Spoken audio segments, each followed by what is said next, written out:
Interesting. It doesn't ask if I need to record it to the computer. I guess it is.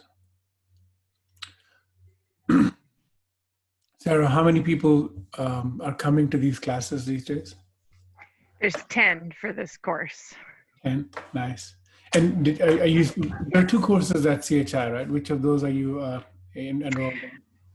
I'm enrolled in the Chaplaincy program. Chaplaincy. And Sure. we do have some others in the course who are in the Spiritual Direction program. Sure, yeah. And what's the difference between the two? The Chaplaincy program is a little longer and more involved, and it Sure. prepares for working in an institutional setting as a chaplain. Sure. And the Spiritual Direction program is shorter and is a certificate program for working one-on-one independently with clients. Sure. And can you take one and the spiritual direction one and then just extend it later? Yeah, you absolutely can take both programs either at the same time or one after the other. Interesting. Good morning, Sally. Good morning. Looks bright and sunny there. Oh, yeah. It's beautiful here. It always is. Nice.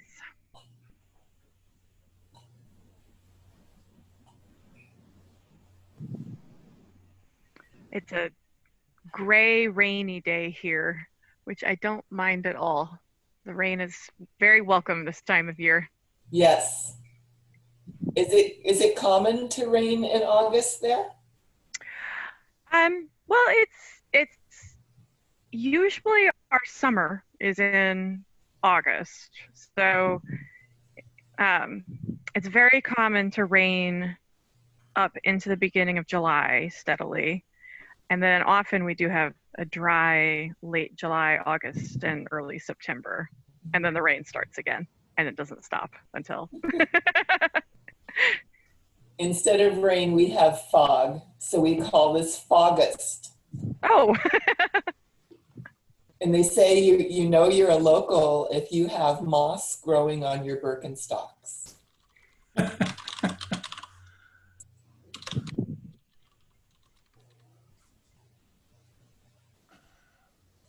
Sally, namaskar. I'm Gaurav. Nice to meet you. Good morning. Nice to meet you. And where is August? What part of the country are you in? In the town of Mendocino. Oh, yeah, of course. It's always foggy in Mendocino. Yes. I'm looking forward to seeing the Hindu place in Livermore. Yeah. Unfortunately, it'll be virtual. Otherwise, it's a lot of fun usually to be there in person. It's a really nice temple. Let me pull that up. Okay. I have to go for 1 minute and I'll be right back. I have to clock Sure. out. Yes. All right.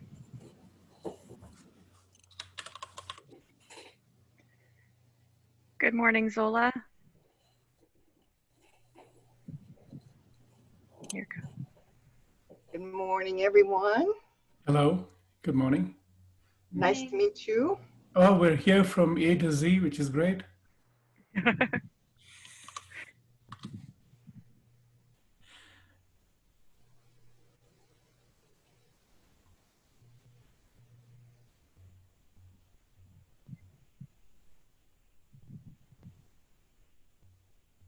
How do you pronounce your name?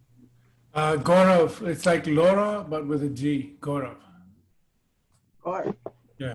Or if you go to Whole Foods and you buy a brand of Whole Food branded product called Go Raw. It's Gorakh, just think of it as Gorakh. My spiritual name is Ekras, which sounds like Ekras Gorakh. So that's, thank either you. of those are relatively easy. And Sarah, we're going to wait. What's the quorum before we begin? We've been waiting if there are more than 2 people missing. All right, 2+ is good. All right. Yes. Hello. And it has been very common for everybody to log in right at the last minute. Sure thing, yeah. So we'll give it another couple of minutes. Hi, everybody. Hello. Morning, everyone. Good morning. Morning. So as we're waiting for a couple more people, what sort of exposure do you have to Hinduism? And I'm just trying to warm up the audience. So if you have inputs, those are great. What sort of exposure do you have? What do you know about Hinduism? What do you want to know out of this session? Is there a specific ask that you have that you want to make sure is addressed today?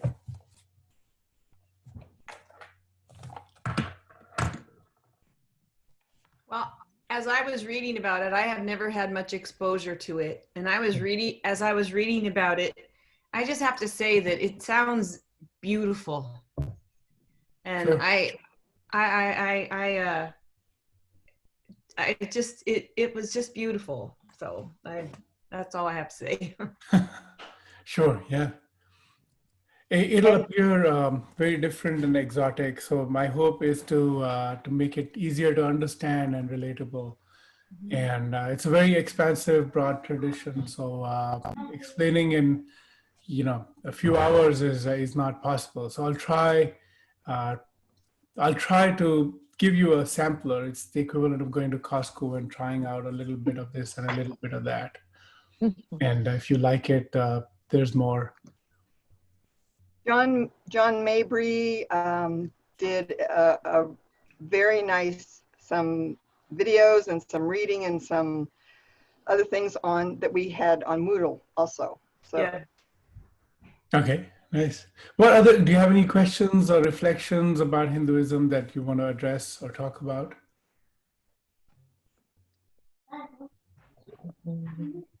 I found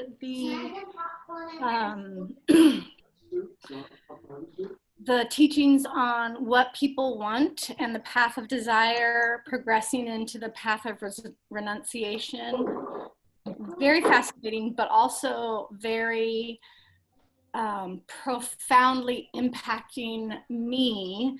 And I wish I had learned it a long time ago. It would have saved me a lot of pain. Personal, emotional, and spiritual pain. So Yeah, I am curious to explore that further. sure. Is there a specific thing that you really want answered today? It's okay. I will not be offended. I do these classes frequently enough to have a broad spectrum of questions that people generally ask. So if there's something that's pressing or that you really wish you have answered, every question is all right.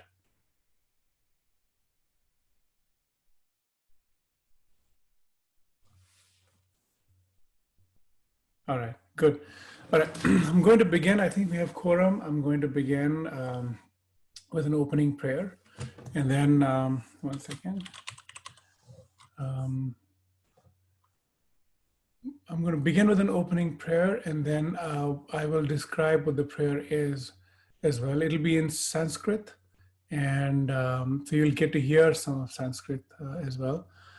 1 second.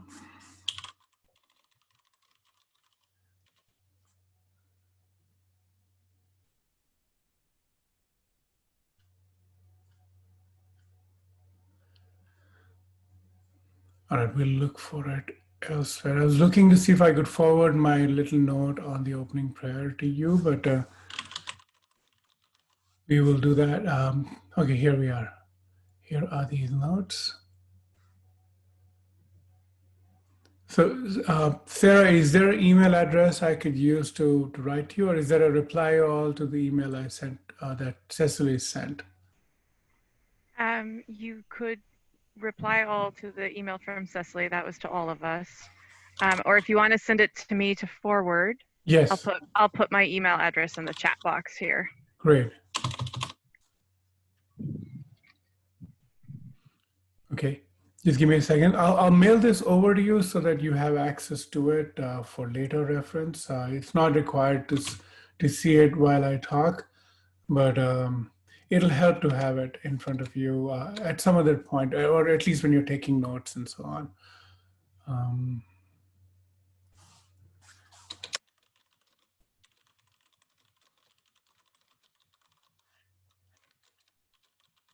These are prayers that are commonly used at yoga classes, and they're, one second. These prayers are in Sanskrit, and they're non-denominational in the most widest sense, which is to say that they approach their prayers to a divinity, any divinity, all divinity essentially. And you'll see that when I describe what Hinduism is and what our core beliefs are, that it's not a Hindu prayer, it's just because it's in Sanskrit. And it's a prayer that it has a very universal appeal. And of course, the first prayer I'm going to do is almost like almost a legal defense sort of prayer, as you'll see when I'll describe it. All right. So if you could please pray along with me. You just have to sit the way anywhere you're sitting is okay. Just sit with your back straight. Keep your back, neck, and head in a straight line. So sitting straight, but not stiff. Keep your back, neck, and head in a straight line. Close your eyes gently and relax the expression on the face. Relax your shoulders. Relax your belly. Now bring your attention into the belly. As you inhale, let the belly expand. As you exhale, let everything go. Inhaling into the belly, let the belly expand. Exhaling, letting go. If you'd like to follow along, bring your palms together at your heart center in the front of your chest.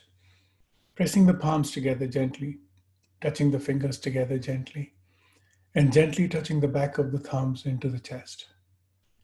Now bring your attention to the hollow space between the palms and feel the vibrations in your palms. Feel the passage of energy, the pulsation of life itself in your palms.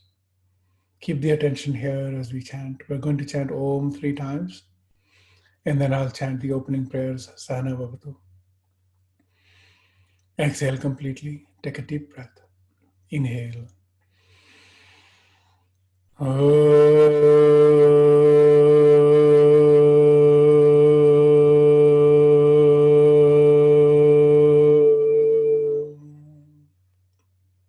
Inhale.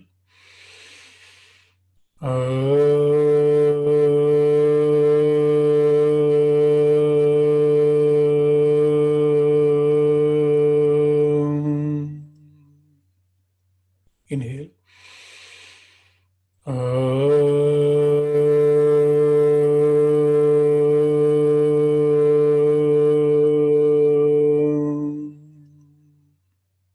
Inhale and chant. Sahana vavatu, sahana bhunaktu, sahaviryam karavavahai, tejasvinavadhitamastu ma vidvishavahai. Om Shanti Shanti Shanti. Release your hands and now gently shield your eyeballs. And then blinking, open your eyes and pull your palms back like an open book. Namaskar. Good morning and welcome to today's session. My name is Gaurav Rastogi. My spiritual name is Ekras Gorakh. I'll be introducing you to Sanatana Dharma, or Hinduism as you know it.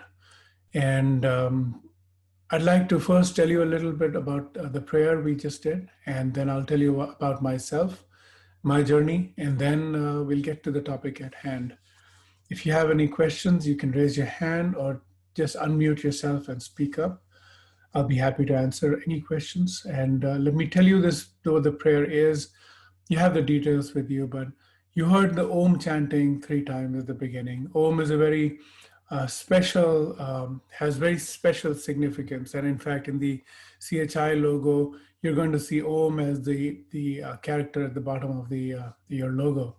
So Om is a really important, has significance for us because the entire universe itself is Om. All manifestation is. We chanted that 3 times, and then we did the opening prayers, which is translated as, may we both be protected. Om Sahana Bhavatu. Sahanau Bhunaktu. May we both be nourished. May we work together with great energy. May our knowledge be radiant. May there be no differences or disputes between us. Om, peace inside, peace around, and peace amongst. And that's the opening prayer. Ren, I've emailed it to Sarah. Sarah's going to send the document over. And so this is a very special verse. It's from the Upanishads, which are sacred scriptures. Upanishads literally means come sit near. So it's secret and sacred teachings. Secret not merely because they contain the secrets of this existence itself, but also because there's only so much truth that you can deliver in a popular discourse, especially if you're speaking to a crowd. You're not going to be able to speak about the most nuanced truths. So you can only talk about very, nominal truths. So when you come sit next to a teacher, the teacher can then, having ensured that the students are prepared, then go on to transmit the deepest truths. So this particular verse appears in 4 separate scriptures, and usually it appears at the beginning of the class, just the way we have. And what it does is create a sacred space around and a sacred relationship between the teacher and the students, or in our case, the two of us. A sacred space that's not merely protected in a negative sense. There's no nuclear war outside that we're cowering under. Protection is really a positive word, because we're going to engage in a dialogue. And it's important that we give ourselves the authority to address questions to each other. We give ourselves the ability to have arguments, to be energetic in our discourse, because that energy will lead to the illumination that we seek. And so that's the objective of this particular verse. And then we say Shanti 3 times, as you heard it, as I said it. Shanti means peace. And we say it thrice because, well, that's the language structure that we're born into, which is there's a subject, there's an object, and there's a verb. And you want peace at all fronts, which is peace inside, peace outside, and peace in the relationship that we have with each other. And so we begin with an invocation of peace.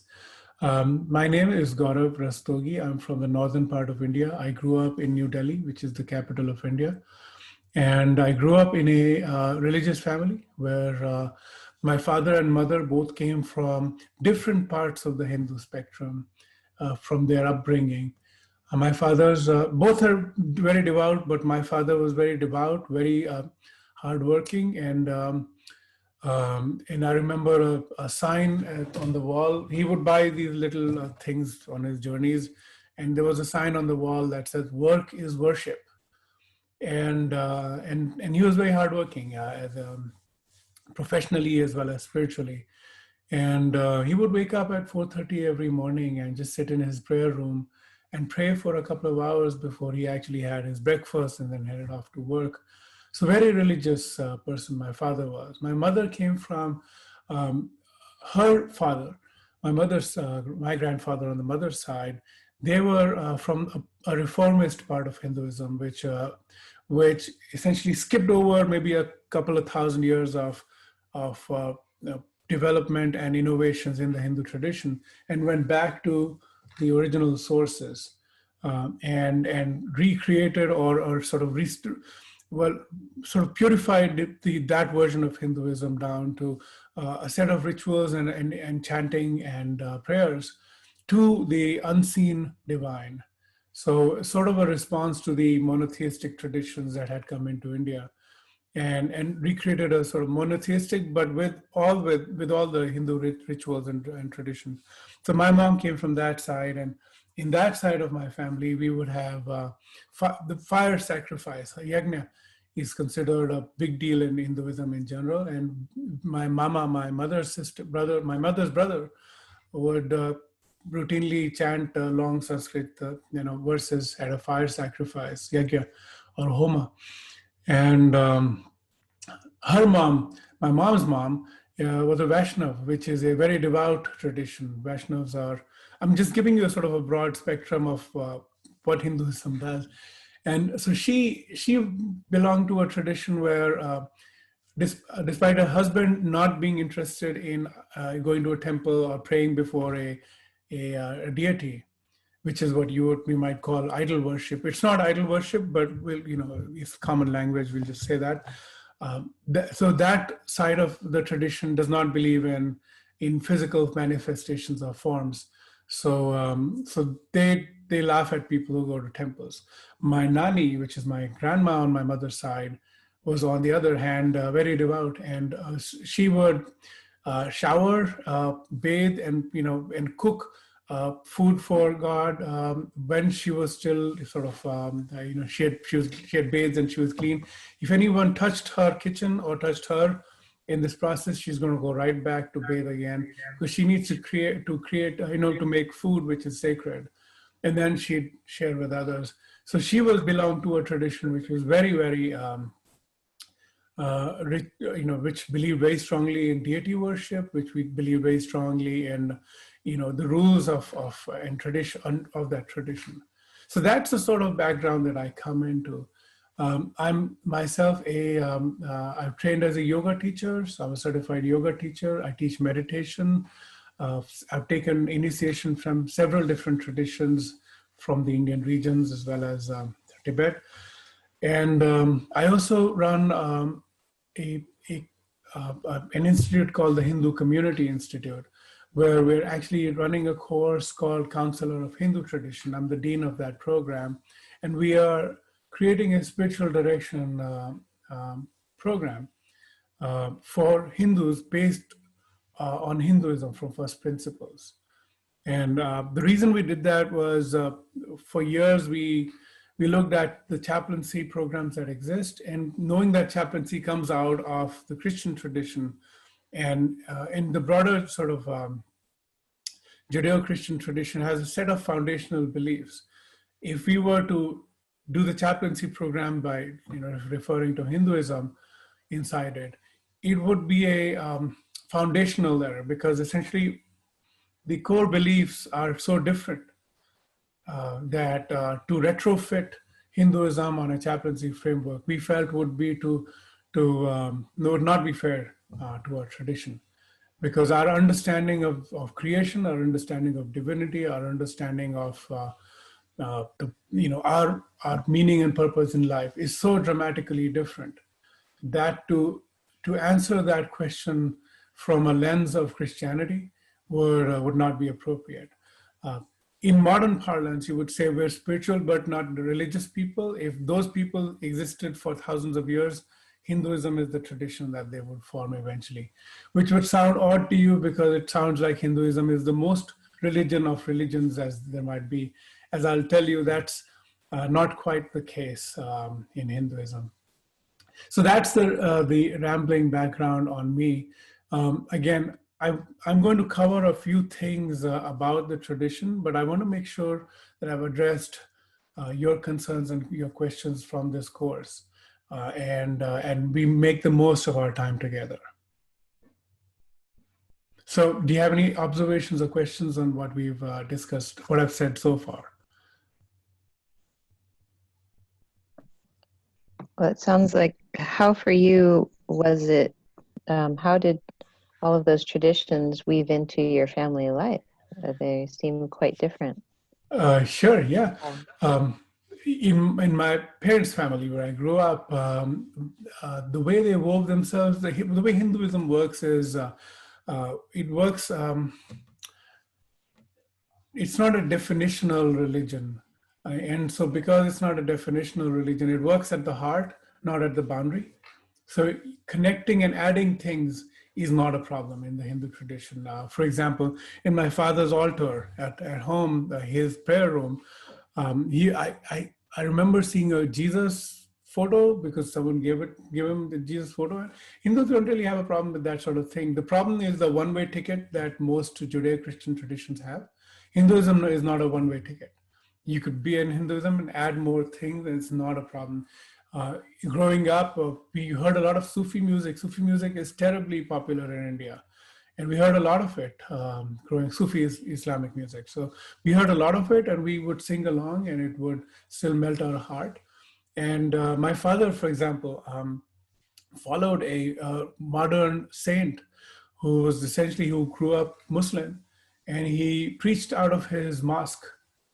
And so the temple to him is a mosque. It's called a mosque, even though it's a temple. It's kind of weird, but so my father was very, very passionately devoted to that saint.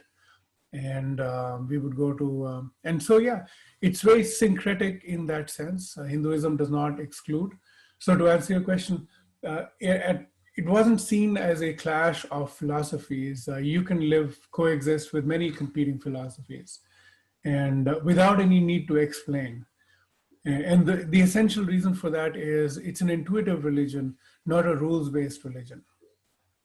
And if you've ever been to India, or if you've seen videos of people driving in India, then you know exactly what I'm talking about. Rules matter for less than intuition does, because you drive on the right side of the road or the left side of the road, or whatever side of the road is available. So you head on in there. So intuition matters a lot more in the Hindu tradition than rules. And we're not, any attempts to distill the tradition down to a set of rules has always resulted in failure, because it creates a weird, warped sort of zombie of a tradition, because it's a lived tradition. As soon as you put rules down, it's essentially a dead tradition to us, because then you're trying to protect the rules instead of living the tradition. So that's the fundamental difference, frankly, between the dharmic traditions, Hinduism, Buddhism, and others, and the Middle Eastern traditions that came out of the Middle East, where the ecology of those regions determined the sort of tradition that came out of there. The pre-Christian European tradition was very similar to Hinduism. So a lot of the tradition that you're familiar with, you look at year of the, time of the day, time of the year celebrations, like you take Halloween, take Christmas, you take Easter, they all go back to pre-Christian pagan traditions. And amazingly, I could tell you the exact Hindu festival that corresponds to each one of them, because they were essentially a very continuous tradition in the broad sort of civilized world. And so there's a lot of reflection in the Western culture of the pre-Christian tradition, that if you looked at Hinduism, you'll find the exact tradition still continuing, and we could tell you exactly what's going on. And so a lot of people who are spiritual but not religious have that issue. Just one second, I'm getting a persistent text.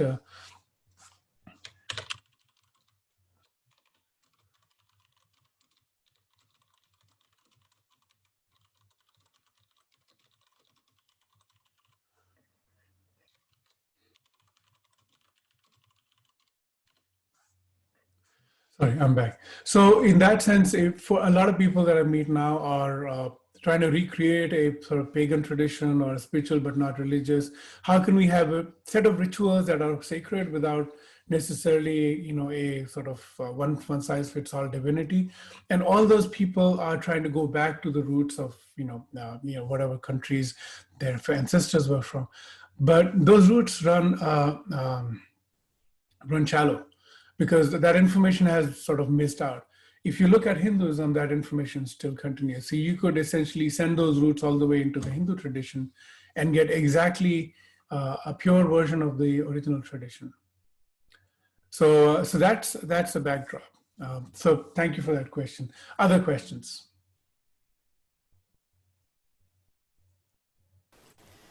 I guess I'm curious about your thoughts on how yoga has come to the West, and the influence that and the sort of pop culturizing of it versus the essence of it. Sure. That is a great question and one of my favorites. So thank you for asking. I would have been disappointed if that wasn't asked, because that's my favorite question. All right, yoga in the West. All right. Other questions?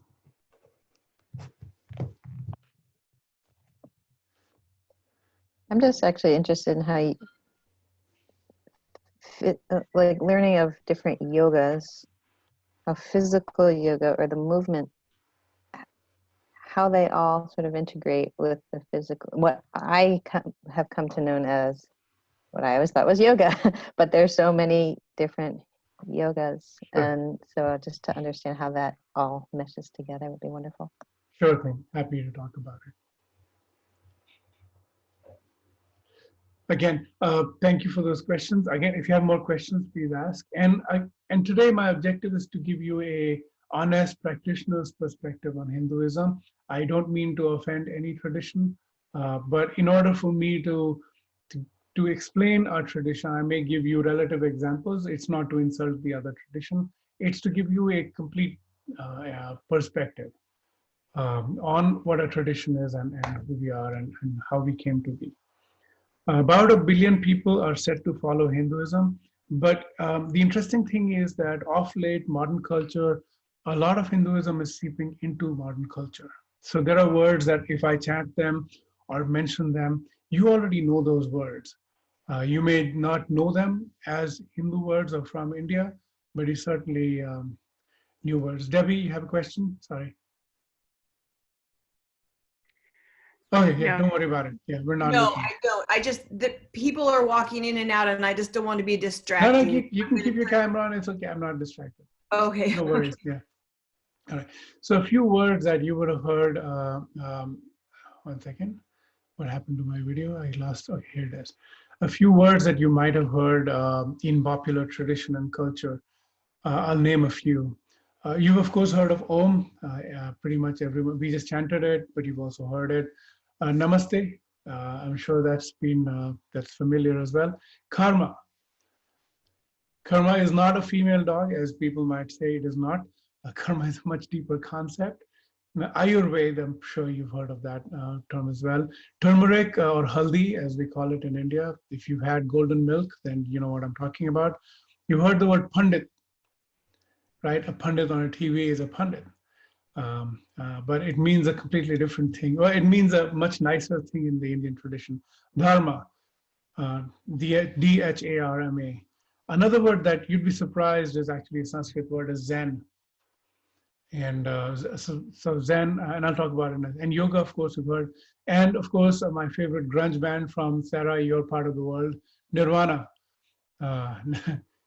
These are just some popular words that have seeped into Western culture and are well understood natively, but their underlying spiritual truths may not be that visible. But even in Hollywood, you look at popular American culture. You look at cremation. Now, nearly half the people are cremated now, and that's a tradition that Hindus have always had. Most Hindus are cremated, not buried. Only a few handful of cases are Hindus buried. Cremation is the way to go, so to speak, pun intended. And so that's a tradition that comes from India as well. You look at the movie Avatar. You know the word Avatar. The word Avatar comes from India, and the idea of Avatar comes from India as well.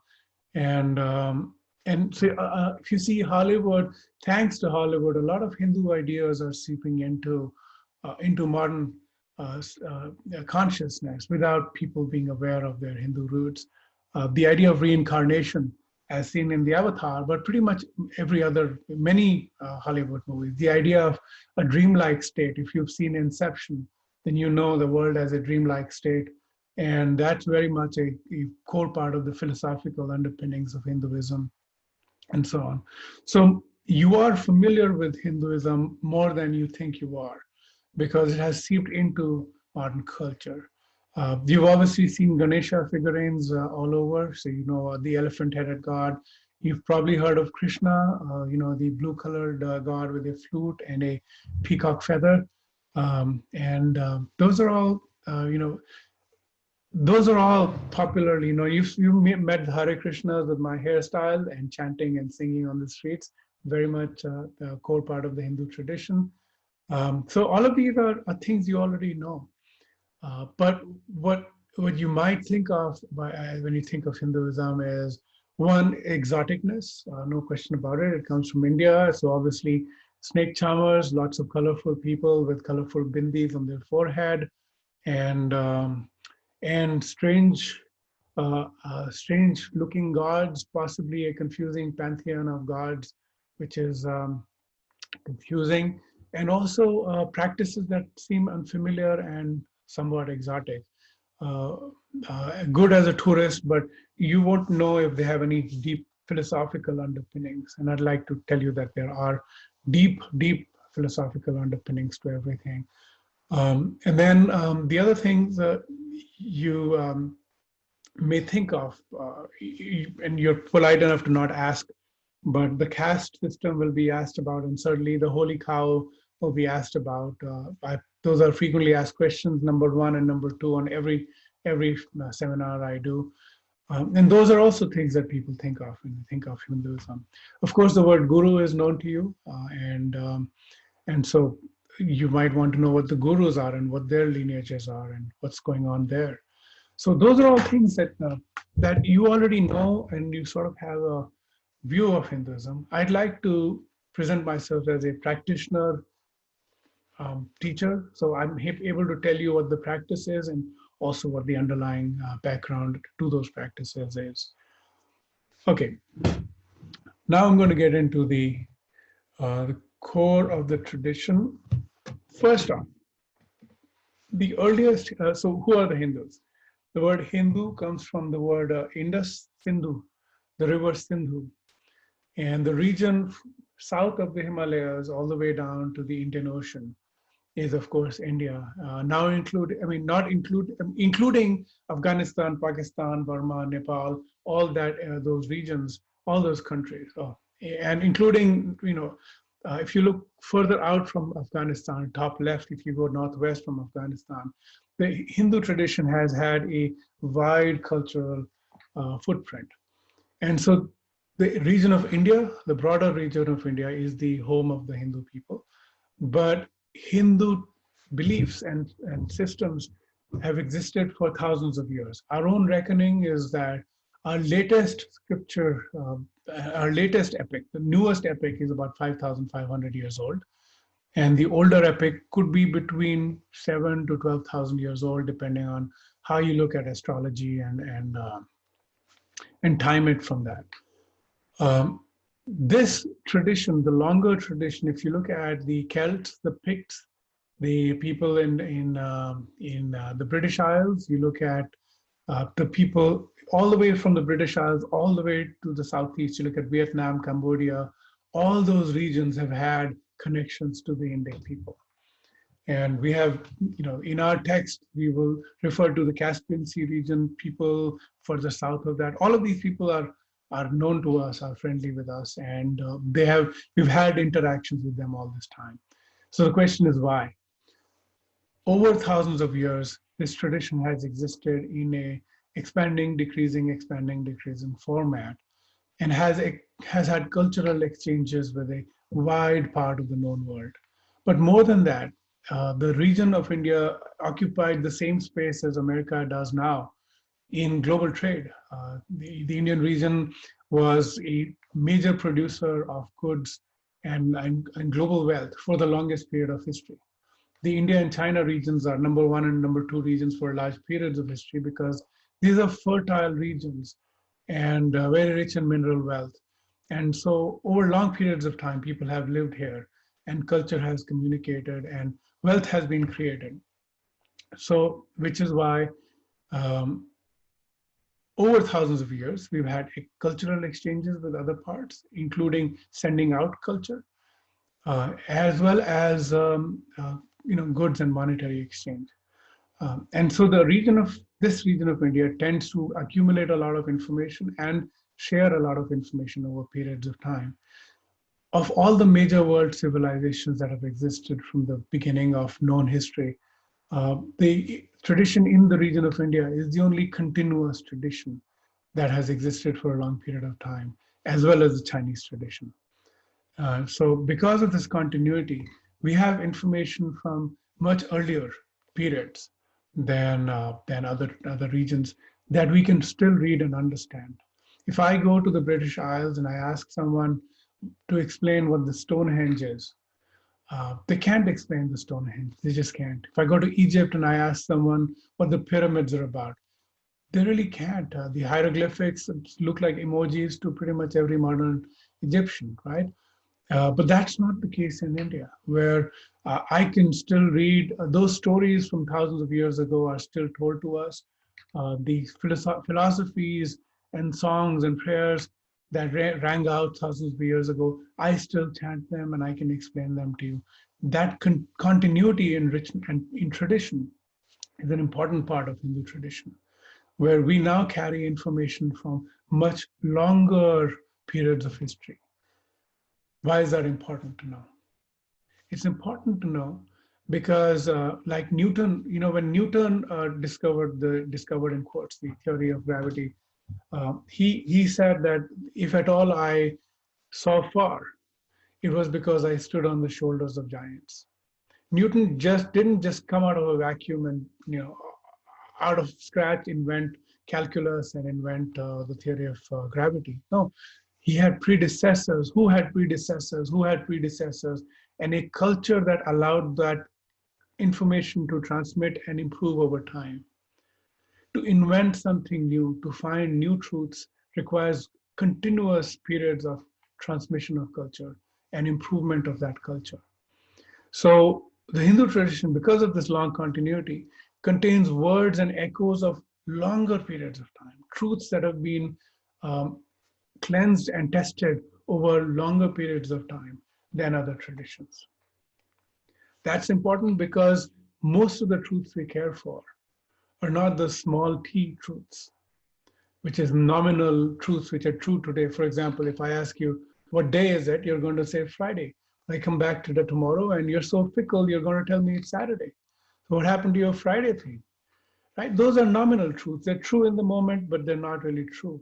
The real truths, capital T truths, are truths that it takes time to find what they are. It takes time to transmit what they are. And more importantly, it takes time to unpack that truth and understand what it means to me. That transmission has been ongoing. And what the Hindus figured out way back when is how to transmit this information in a way that it will travel longer periods of time and stand the truth of test of longer periods of time. There's a quote, I can't remember who said it, but if you want to see what things will survive 10,000 years, you're going to have to look back and see what things have survived 10,000 years. That's the only way of testing if something can survive, is that it's done it. And so in the Hindu tradition, we found new and interesting ways of conveying information where the information can travel, even though that the meaning may not be understood by the person carrying that information. So we have rituals, we have mythologies, we have deities, we have temples, we have traditions and festivals. They encode a lot more deeper truth in them than you might see at the surface.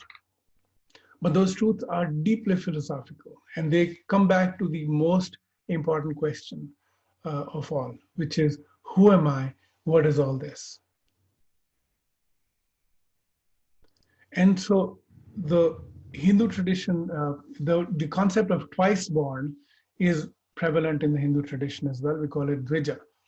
So you're born first when you're born from your mother's womb, but you're born again when you actually begin to ask the question, all right, what is all this? What do you mean, what is all this? What is all this? It turns out everything is not what it appears.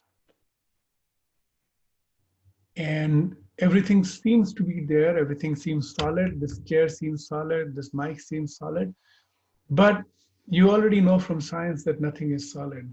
It's just a bunch of buzzing energy around buzzing energy with vast volumes of space between them. So what appears to be solid to science is not quite solid. It's all space with a bunch of energy and probabilities. So what appears to be solid, even to the Hindu philosopher and the yogis know that all of this is illusion. It's a dreamlike state. It's no different from all the contraptions and inventions that you see in your dream. We all dream. And in dreams, we see other people. We see things, we have interactions with them. But when you wake up, you already know that all those people were also made of you. All those things are also made of you. In this dream, when the Buddha awakens, also awakened from in a Hindu context, right? So when the Buddha awakens, Buddha literally means the awakened one. He realizes the truth of everything, which is that all this had been a dream, and I can wake out of this dreamlike state and see everything for what it is. So what is everything? The fundamental difference between Hinduism and modern rational scientific point of view is the question of what is everything made of. In science, because of the nominal success of science at explaining everyday facts, the conclusion is that when 2 billion balls fall in love, humanity, consciousness is born. Which is to say, balls hit each other in a predictable mechanical manner, and then those atoms hit other atoms, and next thing you know, voila, consciousness. You know that's ridiculous. The Hindu tradition says consciousness did not evolve out of the material world. The material world evolves out of consciousness. Everything is made of an underlying singular consciousness. And this is essentially a dreamlike state. So if you look at Plato's allegory of the cave, you can actually truly understand it better, which, by the way, if you've seen the movie Matrix, is Plato's allegory of the cave. And which is essentially, okay, I don't want to bore you with Plato, but essentially you can only understand Plato's allegory of the cave if you understand the broader Hindu tradition, which explains what is Maya. You know the word Maya, but do you really know what it means? Maya means that which it is not, that which is not there. And all of this world is an illusion. And as I think Mobius says to Neo in the Matrix, that the world is an illusion pulled over your eyes. This world is an illusion pulled over your eyes. And that truth is so direct, so simple, and so counterintuitive that I cannot, if I'm asked to give a talk at a 70,000 people stadium, this truth cannot be conveyed in that situation. Because no one believes it. If I tell you that everything you see is an illusion, you're going to think this man is lying or drunk or on drugs, right? So you can't have that conversation. What kind of culture does it take to transmit this information over long periods of time? Now your question would be, why do I care? Why should I care about philosophy? Because who you are, what you're made of, what your purpose and meaning in life is dependent on this fundamental question. What am I made of? What am I here for?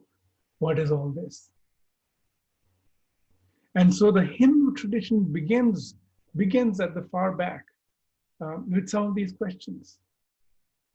How does everything work?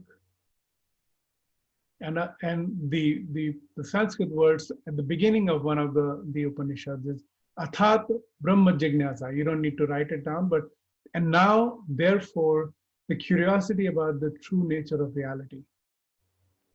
That's the first two words. And now, therefore, a curiosity about the true nature of reality.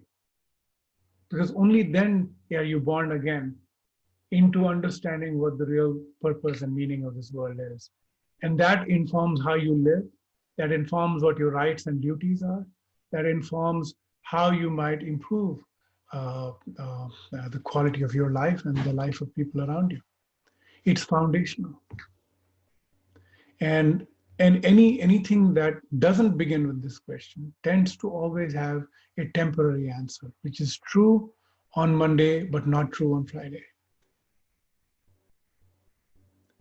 And so the name of the Hindu tradition is Sanatana Dharma, Sanatana, Sanatan Dharma, Dharma. Sanatan means that which is outside of time. What was there before the Big Bang? It's a ridiculous question because time did not exist before the Big Bang. Time is a creation past the Big Bang, right? So my question is, what is outside time? The next question is, if something is in time, if something exists in time, is it even true? It's not true because it's only nominally true. Some days it's true, other days it's not true. I wasn't around before I was born, and I won't be around in this name and form and this body after I'm dead. So my nominal beingness is just a temporary phenomenon. And once you understand that, so that's Sanatan, which is the first half of the word, the name of our tradition. Dharma is a very complex word. Both the major epics of the Hindu tradition are really epics and stories about Dharma, that which holds everything together, the source of order. So what does it mean to hold everything together? When you're dancing in a complex sequence, what holds everything together? There's an intuitive, natural progression of one dance move to another. So that intuitive connection of one move to the next in a seamless, flawless transition, that is Dharma. This food is better paired with that other food. Understanding that relationship could be Dharma. But the relationship we have with each other, the relationship we have with our family, the relationship we have with our society is Dharma. Because what holds everything together, these invisible bonds that connect everything, that is Dharma. And because those are invisible, it's very subtle. Both the major epics in the Hindu tradition are essentially stories about Dharma, understanding what is the right thing to do in that moment.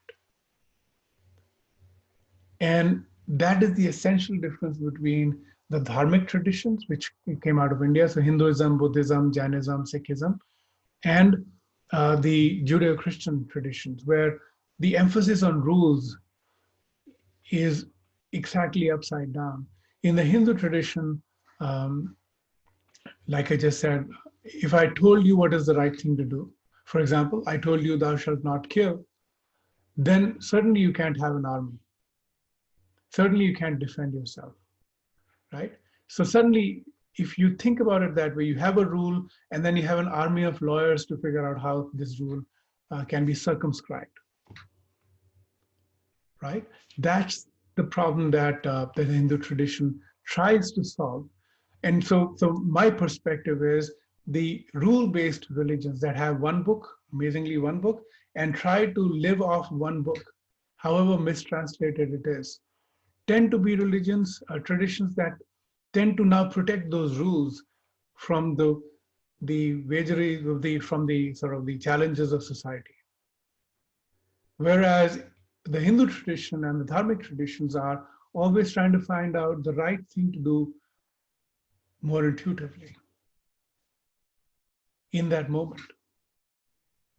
Because there are three things that change in human transactions, three things that change what is the right thing to do: space, time, and context.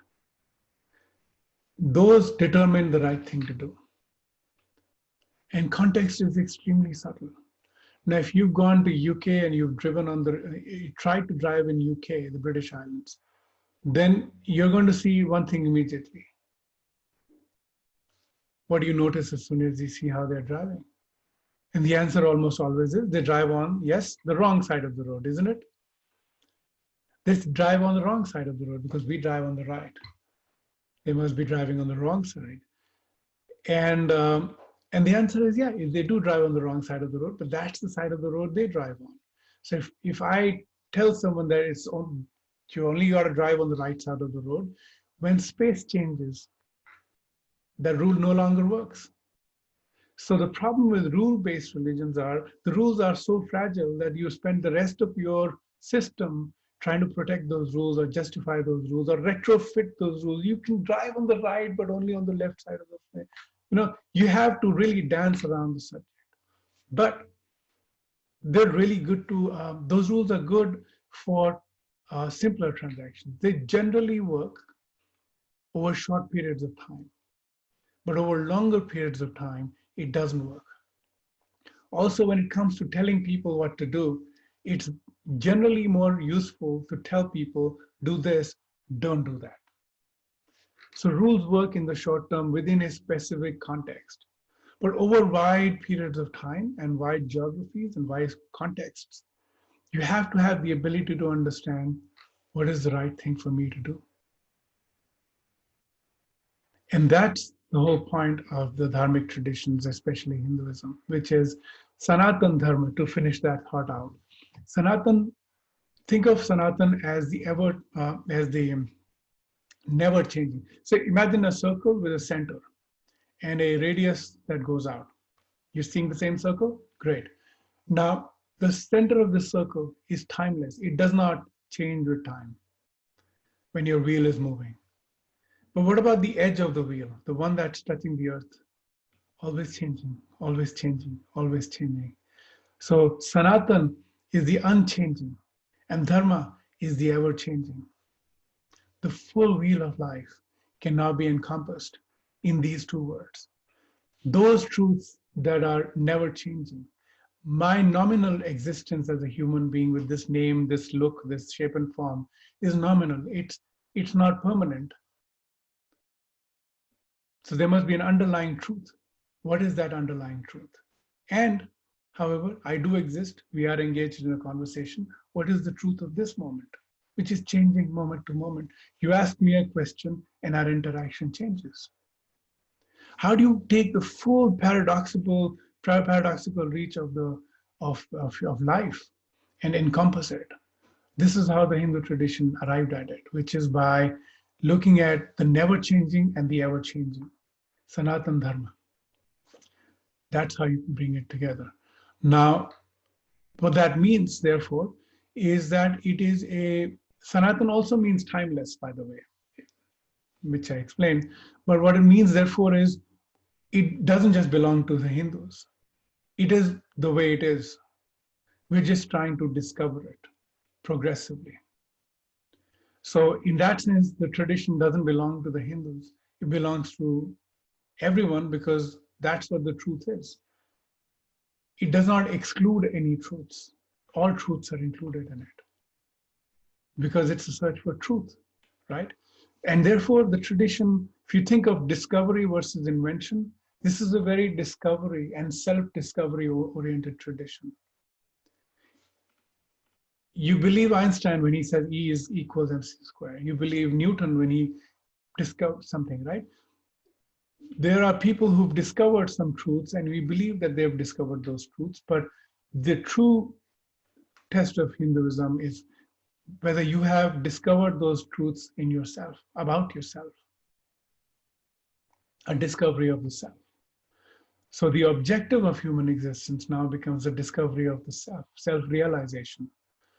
And because in our tradition, self-realization is God-realization. I won't get into that right now. So the first thing I want to tell you is we're also known as Sanatana Dharma, with the endless tradition, which is not a boast. It's not a thing that we enforce with swords and daggers. It's not that you must believe this truth or you'll be killed. No, no, no. We're just saying that's what the truth is. It's your truth as well as it is mine. We just happen to know it, but it's the same truth. It belongs to you as well.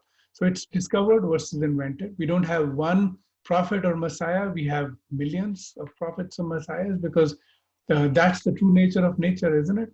And do you see anything that's only done once? Nothing's ever done once. Everything's repeated a gazillion times because whoever is the creator is keen not to make errors. So they'll do it a million times, right? And so, so in that sense, we're not an invented religion. We're always discovered, and the process of discovery is as much outside as it is inside. The second is it works on intuitions and not rules. There are nominal rules, but the rules of the civilization are often the rules that are followed in the Hindu tradition. we recognize that the way they were doing things 5,000 years ago is not the way we're doing things now. The rules of the civilization change with civilization, and we must cohere and adhere to those rules. So we understand the changing rules, but we're an intuitive tradition because from the inside, we must understand the right thing to do. And let me talk about heart versus boundaries. You can know me or know anything from its heart, the intuitive insides, or the boundaries. When you define something, the word definition itself defines the boundaries of that thing. A definition generally defines the other more than the thing itself. Thou shalt not do X, Y, Z defines that which you cannot do. It doesn't tell you what to do, right? The Hindu tradition and just all dharmic traditions in general approach the heart of the thing. How do I understand? How do I understand the core of this moment, this interaction, my relationships, my rights and responsibilities? Not definitionally, but from the heart. Those are differences you must understand. All right, I've said a lot, I've covered a lot of ground. I want to make sure there's a break here and ask you if you have questions or reflections on what you've heard so far. Yes, Daisy. First, I want to apologize for being late. No worries. I had kids this morning. This is like so interesting. Thank you for all that you've shared. It just seems so much more evolved than how we live, you know, in just modern Western society. And one question I had was in terms of family life. One of the arguments for having more of a rule-based society is that, you know, let's just use children as an example. They're not that complex in their thinking is one argument. And so you need to have very clear rules. I'm just curious, how do these, you know, deeper philosophical lessons get taught in family life? Yeah. That's a beautiful question, Daisy. Thank you. I'm going to answer that, but I want to make sure that if there are any other questions, you have those.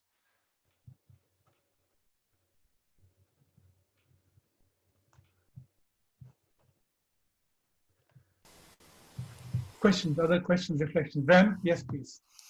Yeah, I'm really curious about like this feels like it speaks so much to like end of life questions that come up for me around like being with a Hindu patient and just kind of what the process of end of life in this physical body is like and how we as chaplains can support someone that is Hindu in that process.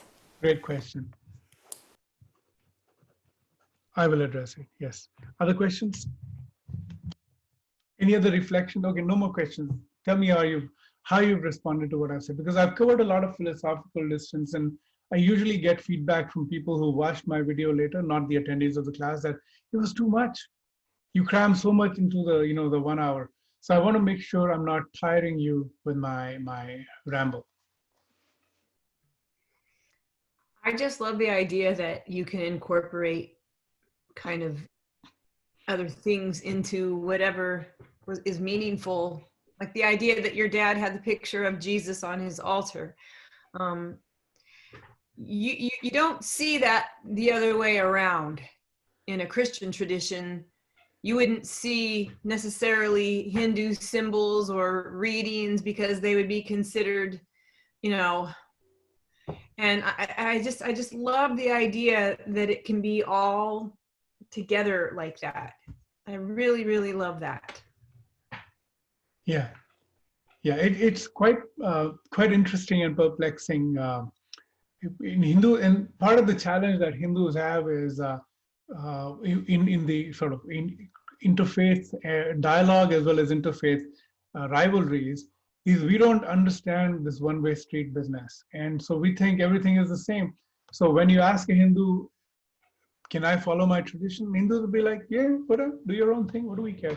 Because I'm going to tell you now that Hindus span the entire spectrum of beliefs. So Hindus have no problem with any. So we say, look, it's okay. You do what you do. You're okay to practice your tradition in my place. We go, what do we care what you're doing, right? But we don't recognize the one-way nature of the interaction where somebody goes into this thing and they can't come out of it because they're proscribed from doing so, or they can't have our burnt offering, or because their scriptures teaching them to look down upon apostates and disbelievers, right? And we don't know that because we don't read your text. So we think it's all good, it's all cool. So Hindus have a terrible time having a conversation with other people. We don't compute that once you go in, it's one of those things you check in but you don't check out type deals.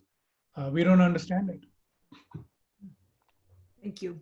Yeah, and part of the SBNR trend that's happening worldwide, the spiritual but not religious, and nuns which are rising, is this, that I think people are not happy with this one size fits all religiosity and tradition, right? And but the other challenge with Hinduism is we seem the exact opposite of the one size fits all. A great wide and seemingly wild west of religiosity, where there's lots of God with different shapes and forms.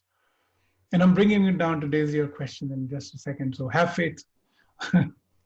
And so those wide varieties of shapes and forms seem confusing, intimidating, and somewhat crazy. And I'll show you a Hindu altar and a Hindu temple. You'll see what I'm talking about. And it seems that that's not for me. That's not the thing I want. I don't want the one size fits all. Mr. Ford used to make cars. You may have heard of him. Mr. Ford was famous for making cars using an assembly line model. And his thing was to drive down the cost of cars by making them on an assembly line. And his paint shop was at the end of the assembly line because you paint the car at the end. And in order to make the car super cheap, the Model T, he said you can only paint it black because if you have it, because you change the paint shop, it takes time and money, and it'll make the car more expensive. So people complained. They liked his Model T, Ford, but they didn't like just the fact that there was one black color. So they said, I'd like silver, yellow, gold, I don't know, red. And Mr. Ford said, you know what? I love what you're saying. You can have any color car that you want, so long as the color is black, right? And this Model T-ism of religion is what people are revolting against, because their one size fits all isn't fitting them, right? Their one size fits all, go in but don't go out deal isn't working for them. So they're saying, I'm going to go all the way out. But the problem that they're going to face immediately is, then what, you believe in anything? Because if you believe anything, you'll fall for anything, right? Is it that you're going from a firm set of beliefs to nothing? Everything goes? What kind of society would that be, right? And so that's where Hindus should be talking to everyone and saying, look, no, it's not a free-for-all jungle. But Hindus are terribly inarticulate so far in this, because again, we don't think about these things. That's the thing. So the question comes down to what Daisy says, which is, how do you transmit such deep truths, such complexity to children? Because one way to teach them is to tell them, here are 10 rules, go memorize them and make sure you don't unfollow them. But how do you say something this complex? And the interesting thing about this is, can you tell me, has everyone seen Spider-Man movies? You know who Peter Parker is? He's Spider-Man. He had an uncle. His uncle said something to Spider-Man, which became the source of his driver of his personality. Does anyone know what that is? Okay, I'm pretty sure you know it, Aubrey. With great power comes great responsibility. Bingo. Now you tell me why you remember this. Because I agree with it. I think that's true. No, that's not why you remember this. There's a whole bunch of stuff you agree with that you don't remember. Why do you remember this?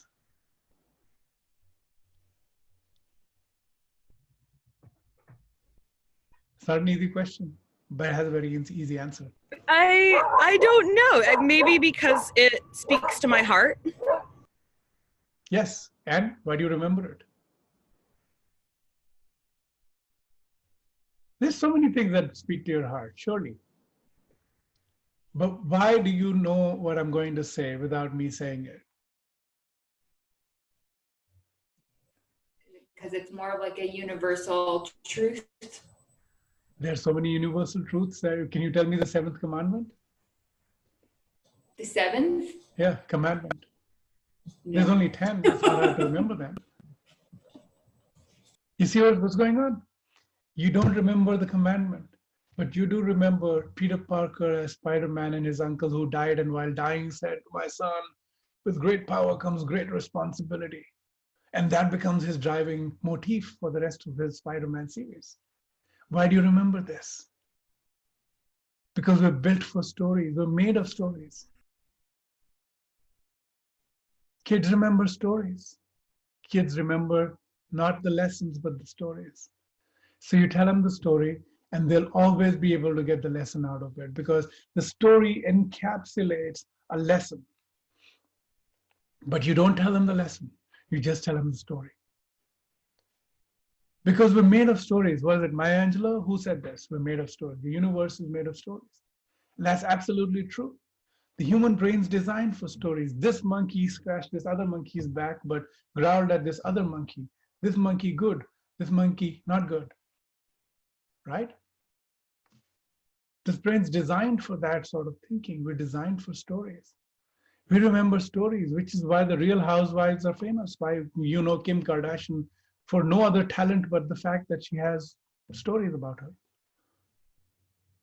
Stories are meaningful. And stories are a meaningful way of communicating the deepest philosophies to people. I like to think of it as fruits. Fruits are a vehicle for the seed. The squishier, juicier, sweeter the fruit, the more distance the seed might travel. The plant cares not for the fruity bits. The plant cares that the seeds travel far. And you're happy to have the juicy bits. The tree is not concerned about you enjoying the fruits. Right? And so the fruits of the Hindu civilization are these mythologies, these stories, these very nuanced conversations that are happening. But you just remember the nuance. And so over time, you see the Hindu pantheon. I'm now coming into the temple itself. The Hindu pantheon has amazing variety and range of gods and their stories and interactions. But they're not merely physical manifestation. It's only in the elementary school classes that you think of them as physical manifestations or idols, as as the idol breaking mobs would be told these are idols. No, they're not idols. That's elementary school thinking.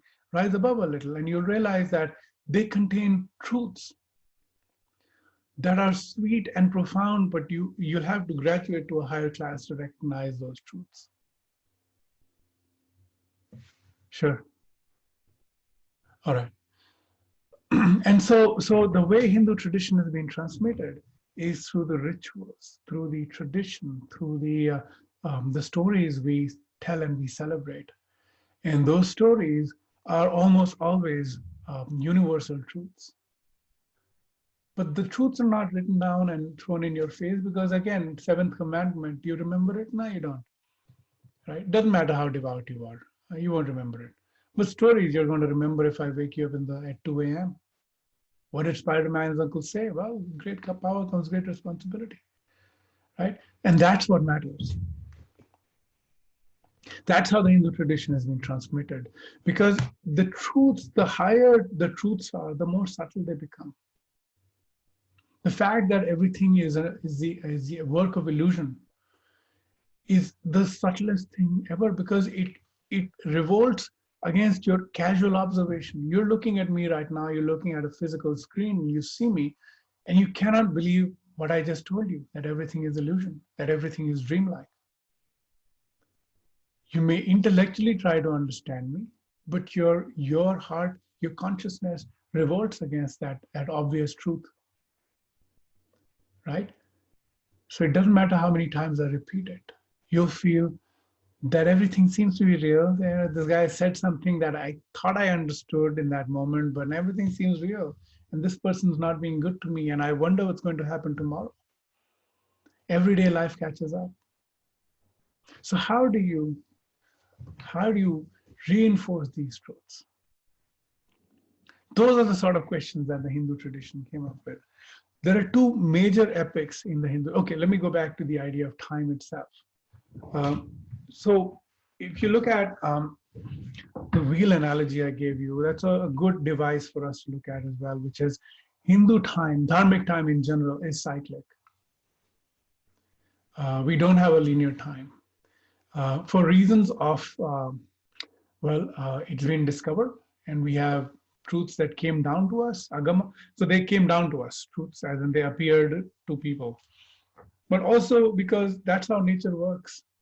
Year on year, we see the cyclicity of nature.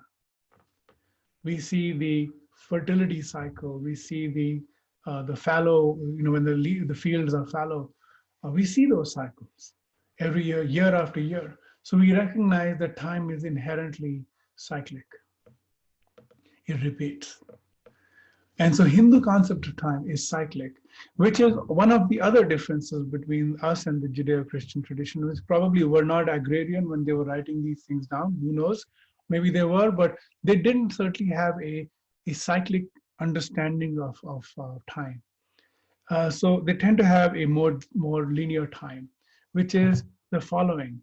Random stuff happens, I'm born. In a particular context, with a particular skin, with a particular set of parents, in a particular time frame, random, completely utter randomness. And then I live my life out. And then at the end of this life, very short and brief as it might be, 60, 80 years, who knows? And then infinity outcomes. It's beautifully crazy because it's so linear, it's ridiculous to a Hindu. Right? Because wait, what happened? I got a random lot consisting of being born in a particular context. I didn't choose any of this.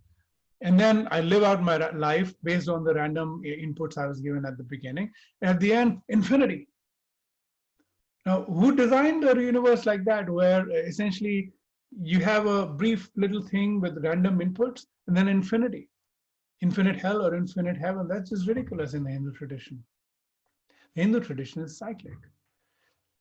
Life is cyclic. The whole coming and going into a birth is cyclic. Our word for this is samsara. Samsara is that which comes again and again. So we're born into this form again and again and again and again and again and again until we can go out of it. So we do have heaven and hell. They're not as fantastical as the Judeo-Christian tradition. They're not as sadistic also as the Judeo-Christian tradition. We have our heaven and hell. But the most interesting thing about the Hindu ideas of heaven and hell is simply this. Even heaven and hell are temporary. You're always doing time and you come back. So it's always a set of actions and consequences that are at play in the Hindu tradition. So when people are dying, I'm coming to the next question about people approaching their death. But because of the cyclic nature of time, even this creation is not the first, as you remember from the Matrix, but you also know yourself, this is not the first. It's an endless cycle of creation and dissolution, creation, dissolution, creation, dissolution. And each creation follows a 4-part cycle. We're in the 4th part. Really good, not so good, kind of bad, and terrible. Right? We're in the terrible part, where people forget what the true nature of reality is, and they do all sorts of nonsense. This is Kali Yuga, which is the age of quarrel, so there are 4 ages. This is the age of quarrel, and then it will dissolve, and a whole new good time will come back again. We're not messianic. We're not saying the end of times is here. Our end of times is also the beginning of times. It's just, it doesn't get over. And so our concept of time is extremely, A, scientific, B, it's actually more rational and more logical than infinite hell. That just makes no sense to us. Because what kind of sadistic creator does that? Oh, well, we know which kind. A sadistic, angry and jealous God, right? Our creator is not angry and jealous. Why? Because evidently that is not the case. You're here and the center frequency of your existence is Ananda, bliss. The fact that you have moments that are not blissful is because you're confused about the true nature of reality. As soon as you're awakened to the true nature of reality,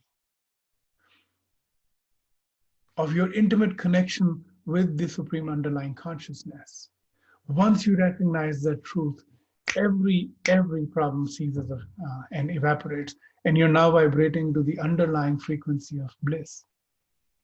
Yes, Daisy.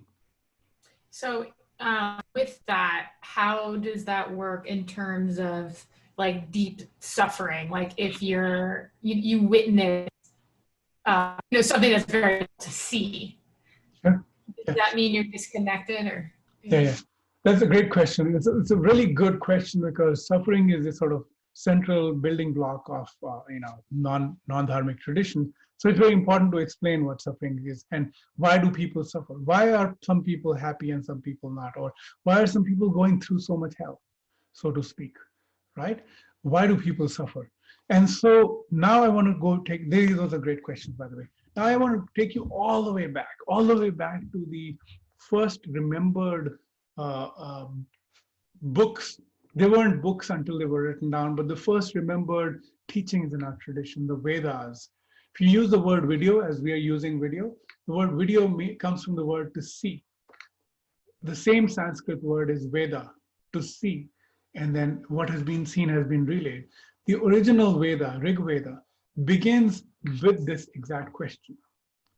Let me rephrase. It doesn't begin with this question. It actually addresses this question because Rig Veda is trying to understand how things work. What is the underlying order of everything?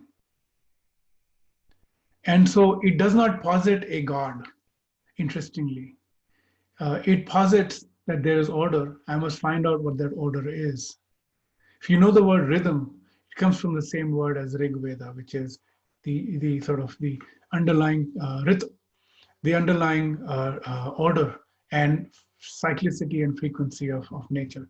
So when you try to understand order, you understand how, first you assume that things are not universally chaotic all the time. The fact that I'm sitting on this chair and I have not yet begun to float means that gravity has some sort of order, right? There is some sense to gravity. Similar to that, you plant a seed and it becomes a tree. That's kind of how things work, right? So order is the first thing. We understand that there is order and that order is being maintained in a particular manner. And then you posit that this maintenance must be done by a force which is unseen.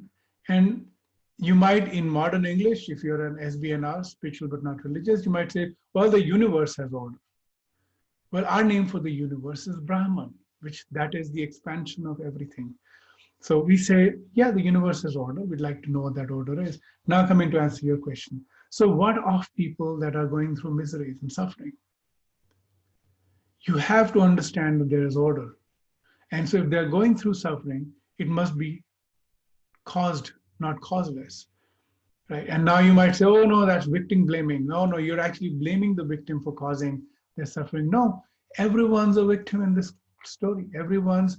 The chain of action and reaction is universal. No one is free from the laws of karma.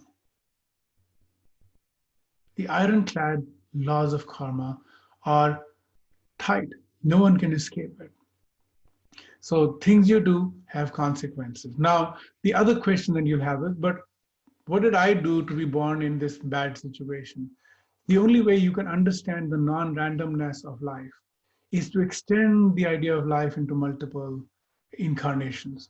Because if you have only one life and you got born into a upper middle class, rich white family in the richest country on the planet at the time where it is at the apex of its civilizational power, are you kidding me that this is random?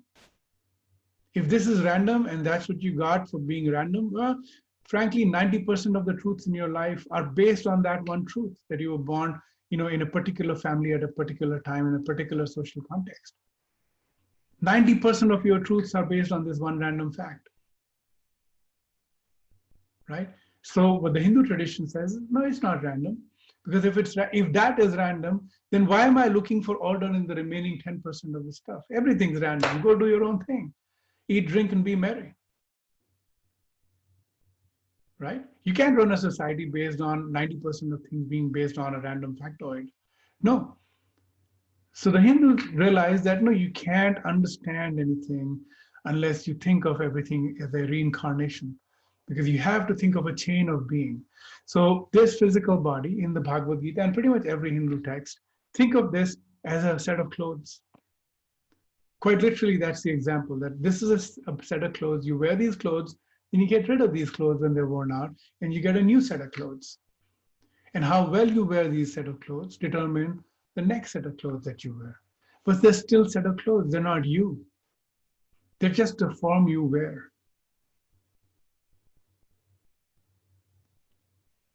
That is how you understand suffering.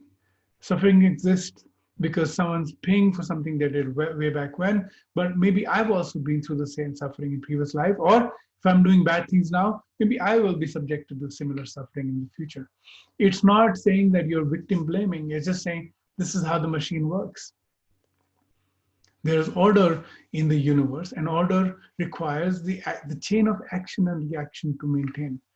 A set of laws and rules that we don't know but can infer must be underlying. If it's all random with infinite hell and infinite heaven, seems kind of wasteful, does it not? How do you live a life if it's all infinite hell or infinite heaven? In fear, right? How can you live a life in bliss if you're filled with fear and guilt? You can't. You're always afraid of falling off the wagon and going to infinite hell. And so that's a very tenuous, very tentative, and frankly, very narrow definition of peace.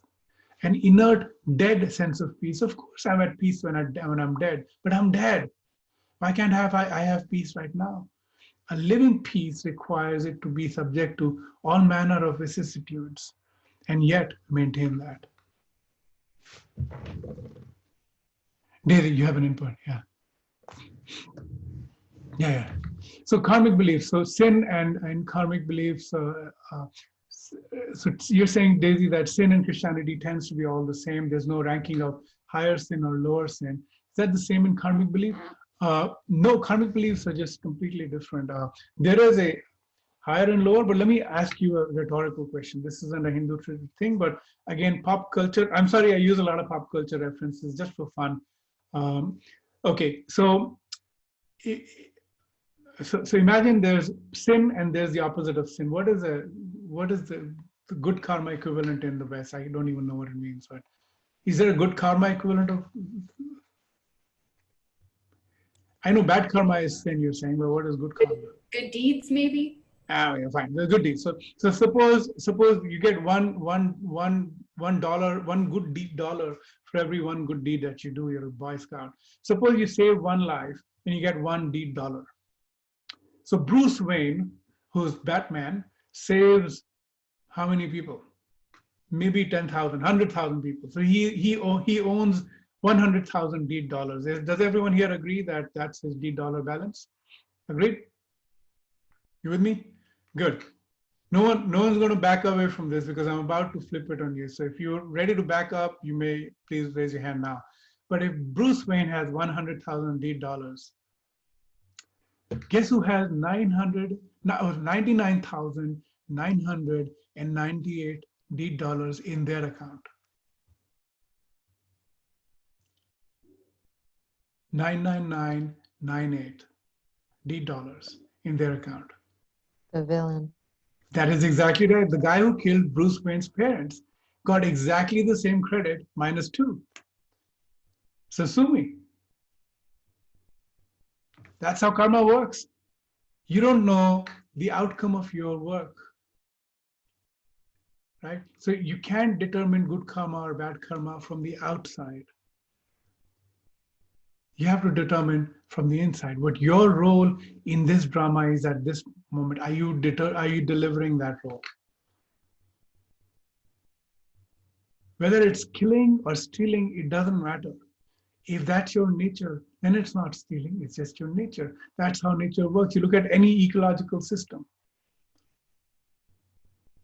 right?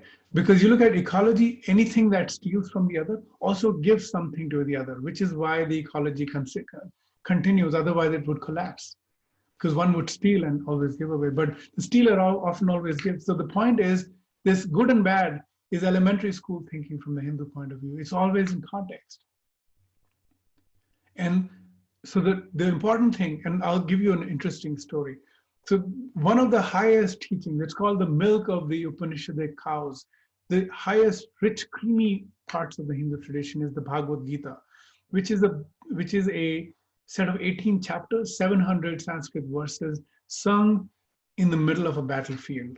So imagine a field wide and expansive with about 4.5 million people lined up.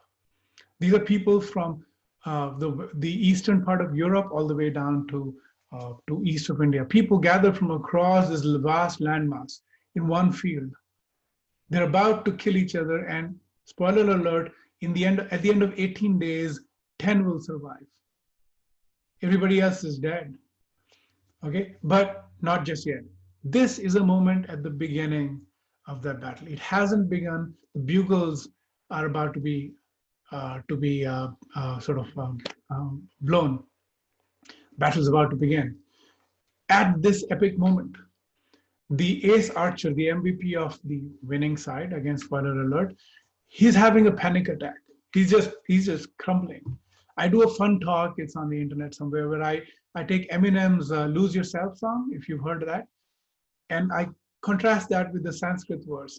And they're literally the same, I kid you not. I could play it right now if you want to have fun, but it's the same.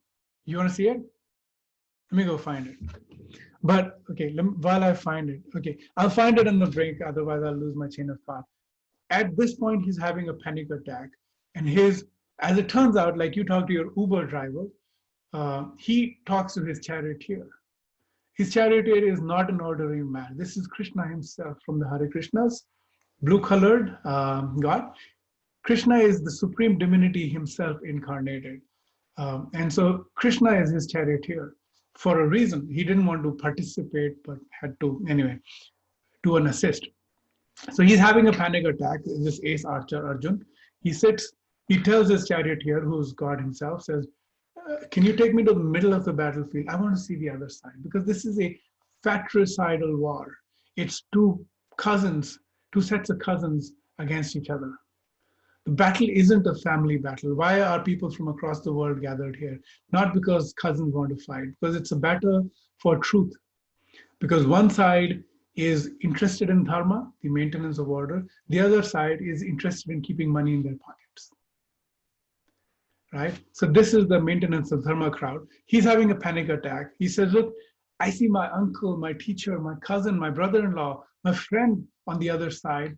I feel like it's ridiculous. What am I going to do by killing these people? It's just terrible. This is just bad sin, right? I'm just not going to do it. Forget it. Let them have it. This is him at the beginning of chapter 1. The rest of the 17 chapters of this 18-chapter conversation are interesting because he is now told that, look, you need to know the right thing for you to do at any given point of time. You need to learn to meditate. You need to learn to understand what is the truth and what is your true nature.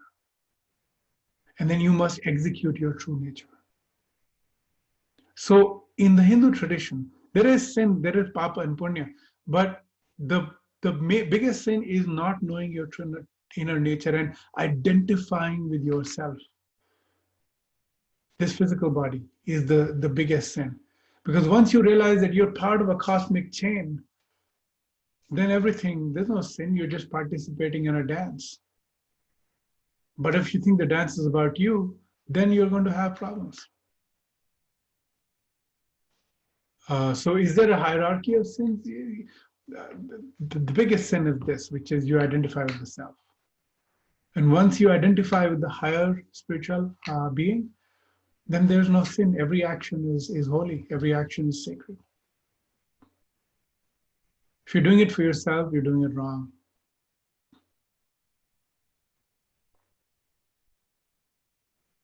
A good example of that, I'll find the Eminem video just for fun as a part of the break, is a good example of this is who was it that he went to space? I think I've noted it somewhere in my notes, but he,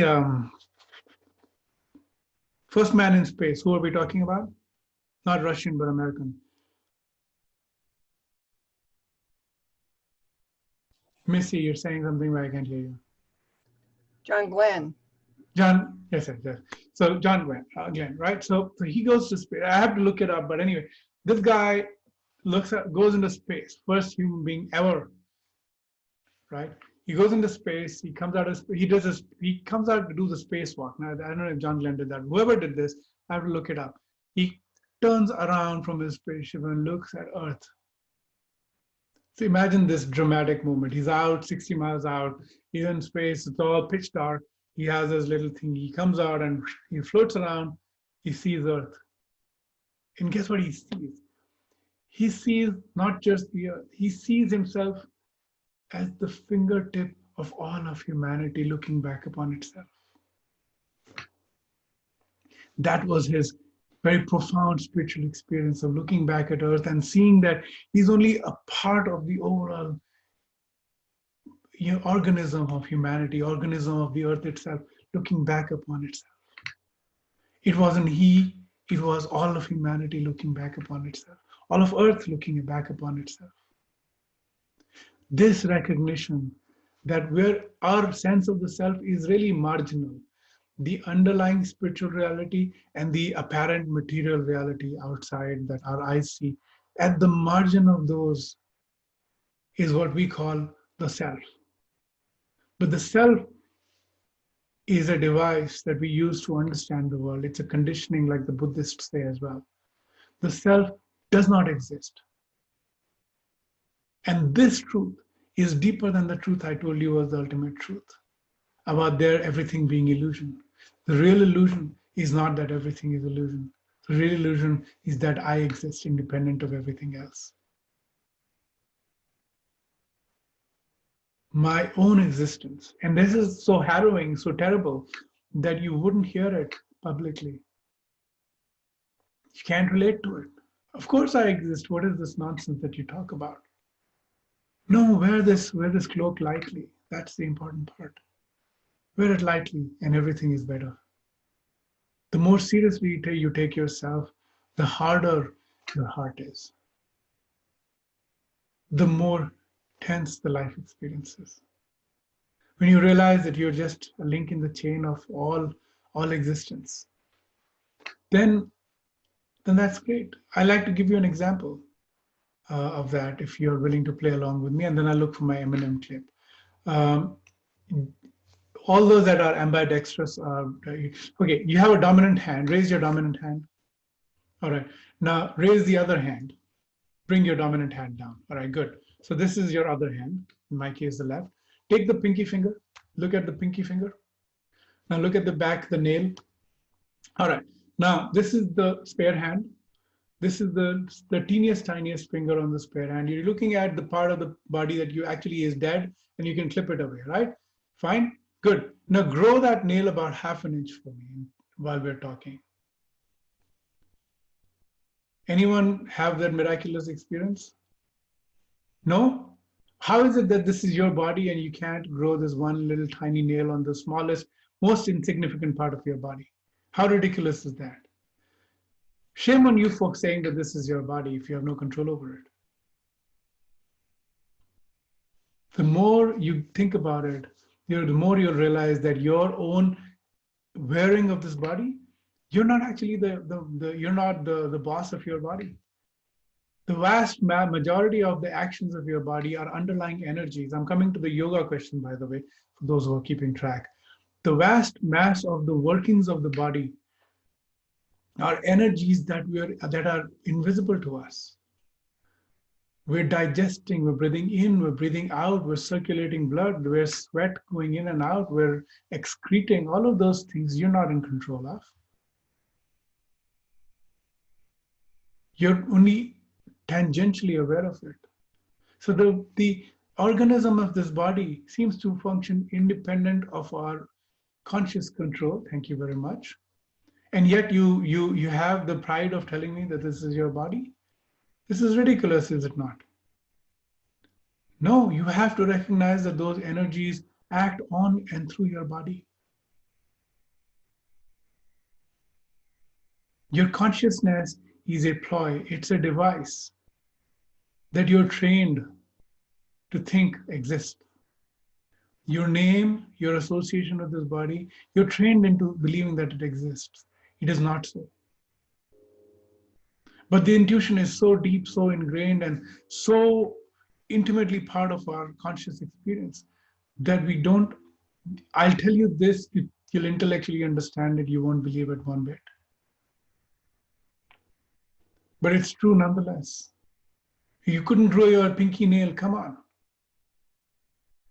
This is a body that has energies that are growing the nail that you're not in control of. Shame on you for calling this your own body, right? Wouldn't you say? So now you have to recognize that there are energies at work inside and outside that you need to honor and respect. Those energies are not harmonious at sometimes. Digestion can be whack sometimes. And then you can do things to bring things back into harmony. Yes, that is the extent of self-will that you have. Decisions and choices you make that bring your inside and outside world into harmony. Very minuscule layer of questions and decisions that you have control over. But the harmony, that bringing into balance is yoga.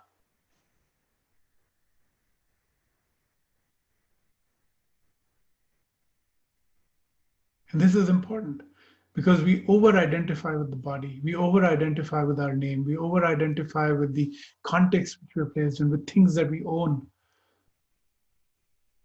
things that belong to us, our name. But the truth is, you already know it's not true. That is not the case.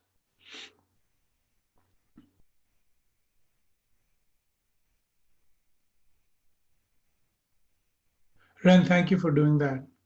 That was another of the examples I wanted to pull out. What you just did was beautiful. So for those who are not watching Ren just did that. Ren opened out a pen, right? I'm a mechanical engineer by training. I'm running out of ink. Yeah, no one's ever out of ink. Get new ink. So the thing with a pen, I was a really terrible kid when it came to dismantling stuff. I would break things all the time because the thing with a pen is you can take it apart and you find the source of the ink, that which makes the pen, right? But if you take this body apart, can you find the source of the self? So Hindu philosophy began with this, a very broad, very powerful philosophical system in the Hindu tradition goes via negativa. It says, okay, not this, also not this, not this, not this. You start negating, saying, I'm not my body because I'm going to die one day. Also, I was born tiny and very cute, not this tall, bald monstrosity that I am now, right? So if I say I'm this, then who was that little cute boy? Yeah, I ate food. My chemical composition has changed. Was that a different me? This is a different me. What's going on, right? Not this physical body. Am I my thoughts? Well, think of a pink elephant. Now you have a pink elephant in your head, and are you your thoughts? You can't identify with your thoughts either. It turns out you can have any manner of weird thoughts. Pink elephants don't exist except in this conversation, but you just thought of one. You're not your thoughts. Am I the energies that animate this body? Well, when you die, the energies is the only thing that leaves this body. Those energies stop working on the body. That's the only difference between a living person and a dead person. So it's not the energies either. So what is the source of the self? Who am I? Don't you think that's a question that you should think about if you're going to live all your life all around you and think about what that means to live, what that means to be you? Surely that must be the most important question of your life. Who am I? What am I made of? And as every BuzzFeed headline will tell you, the answer will surprise you.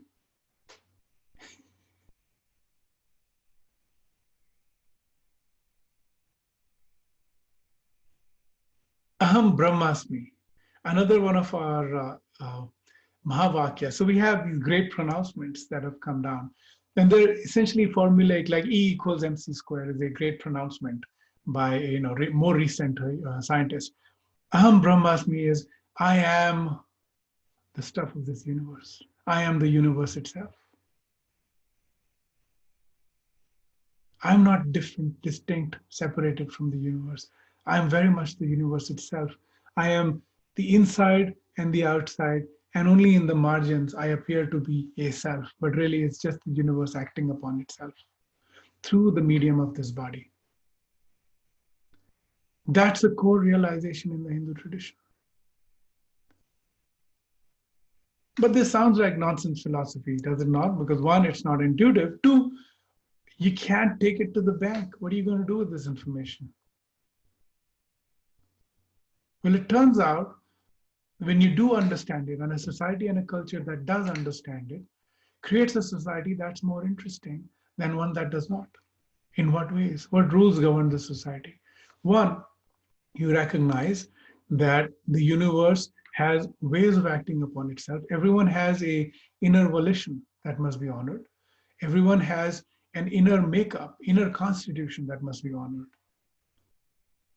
And a well-functioning society allows for the expression of the self without hampering other parts of the society expressing themselves. If your self-expression is that you must go kill everyone, that's probably not a great self-expression for the rest of society. Some people should do it, they should be in the army, everybody else not so much. Right? So you create a society where you have avenues for self-expression, but the whole machine, the whole dance is done the right way. It's more subtle, more nuanced, more interesting than a rule-based society. It is not a society without rules, I hasten to add. It is a society with rules that are well understood, but they're understood intuitively, and they are arrived at intuitively. Because then the central fetish of the civilization is, I must uphold the rules. No. What are the rules that underlie the society? I must understand the rules first in order to uphold them. And then if I like the society to continue the way it is, I must uphold the rules. Okay, I think I made it too heavy, and I apologize already for all this heaviness. Let me look for the video that I promised to show you. Meanwhile, questions and comments. Bouquets and brickbats. Gaurav, would it be all right for us to take like a bio break? Yeah, 10 minutes. Yeah, 10 minutes. Yeah. To be back at 10:55 my time, which is wherever you are. 10 minutes. Meanwhile, I'll look for Eminem. Clarifying question. I missed what you had said about self is at the margin of something and something. Okay, the marginal self. Okay, so there's the word. Okay, everybody else take a break. The universe appears to be there, right? Yeah. The material universe. You look out of your eyes, you see things, right? And the inside of you, you have a consciousness that's illuminating your consciousness, right? A light that illuminates your consciousness. So your sense of self-perception is at the margin of this inner illuminating light and this outer illuminated universe. Yeah, I get it. Mm-hmm. That's really, I feel like that is like really clicked for me. That's why it's such an illusion. It's just like it's just a vehicle to both aspects, I guess, or yeah. Yeah, exactly. How else would you be able to see the truth or like the existence if you couldn't like take on this form to then see it all? Yes, Wow. So okay, just one more question. It must be like so frustrating for you to basically live in a country that like just the Western perspective, background, everything is just so evolved compared to this. Well, we are all party to it. I mean, I find it frustrating, but like, grew up with it, so it's I mean, it's more, I get, just in terms of linear time and randomness. When you compare what we seem to know now versus what we already know from previously, it's almost comically sad that right. Yeah, we already know this stuff. Come on, guys, let's just let's get to the front of the class. But no, we're at the back of the class, sending out little slips of paper. It's kind of terrible. But again, I'm not angry. This is not rage against the dying of the light kind of deal. It's simply, you just say, look, all you can do is put the light out. Expansion. Yeah. Wow. Yeah. And if you see the 4 ages in the Hindu tradition, this is the age of quarrel anyway. So yeah, it's going to happen. It's all good. And so what do? You just say, this is my work, my life's work is to go put this message out. I mean, the reason I'm doing these conversations is the same, which is, I'm not doing this for a living. I have a business. I do my own work. I do this because it's out of just the sheer pleasure of doing it. It gives me great satisfaction to do it. And it's also a calling. The other thing is, it's a great burden of history and teaching that I feel rests on my shoulder, where I owe to my teachers, I owe to my ancestors, I owe to everything that has made me who I am, that I need to transmit this. Yeah. And so it's a responsibility. I can't be angry at my responsibility, surely. Where do you feel like what are some of the audiences that you've spoken to that you feel like are really kind of wanting and craving? Obviously, you said you were like dean of Hindu training. Yeah. What other kind of venues have you found that really resonate with what you're? There's a lot of interest in the underlying stuff of Hinduism. The weirdness puts people off, but I have conversations with people in other traditions all the time. And I do a lot of interfaith conversations. Some of those are on YouTube. I can send you the link. People always receive me with a lot of love and interest. Yeah. There's a lot of interest in this stuff.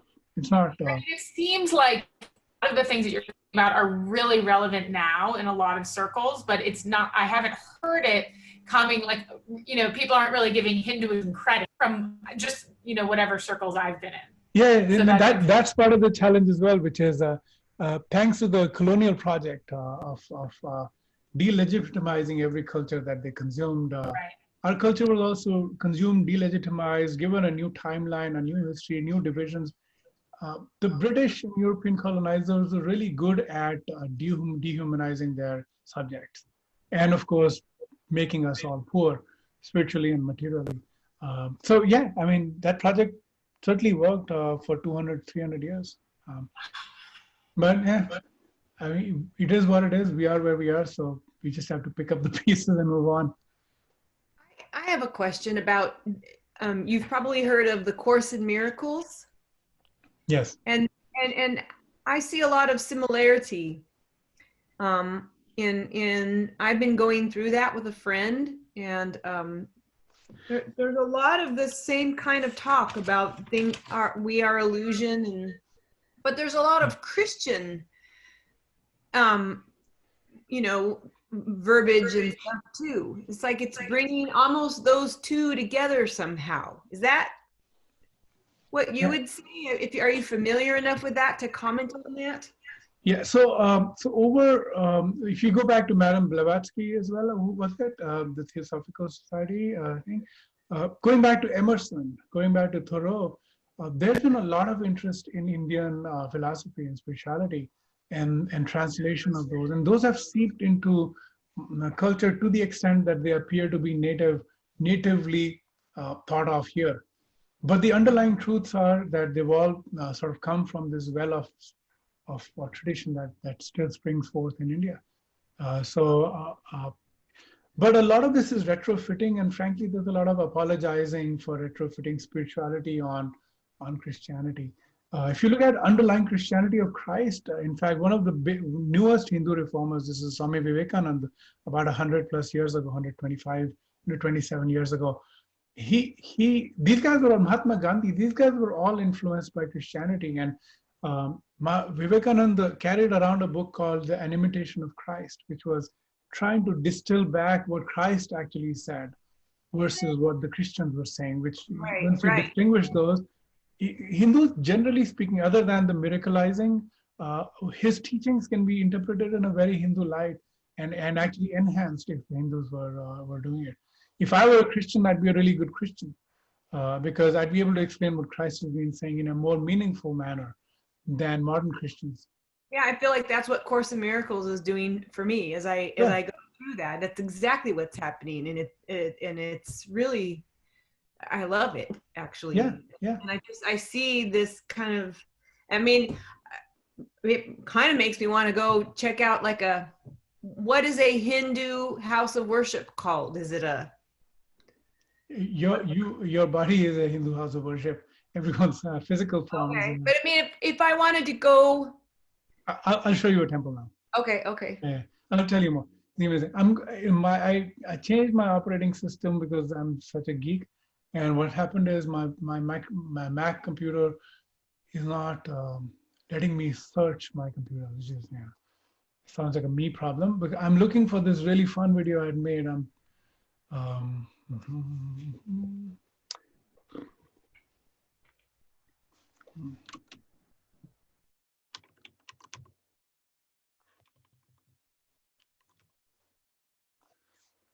All right, forget it. I'm going to have to go all out and look for it elsewhere, which.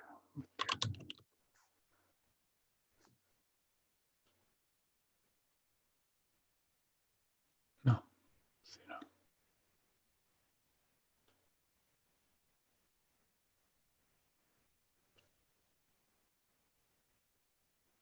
No. Okay.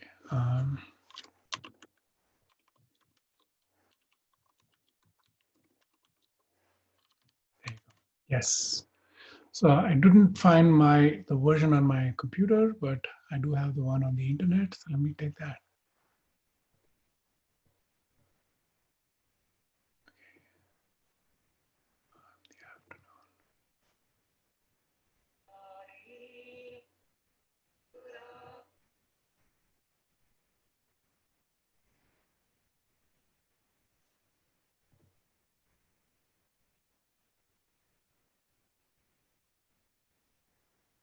Very nice.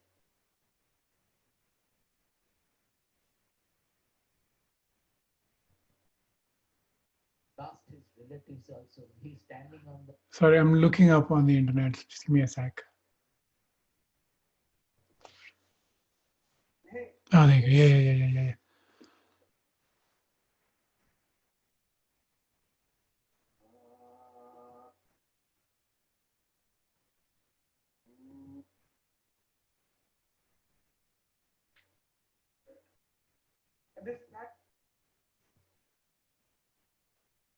Like Willy Wonka and the Chocolate Factory. Yeah. Hold on. I found a golden ticket. Okay, great. I got the golden ticket. Yes. I found it.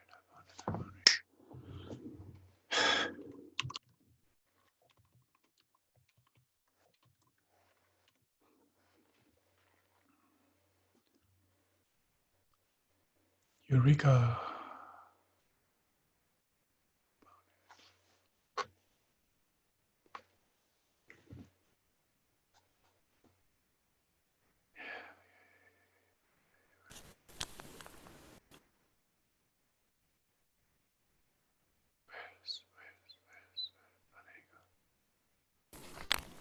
Gaurav? Yes, ma'am. I wanted to ask you, do you know about the interreligious chaplaincy program that's starting at the GTU? Are you connected at all to like Kamal and the work that's happening with that? So we're connected with Rabbi Lehman and Dr. Rita Sharma.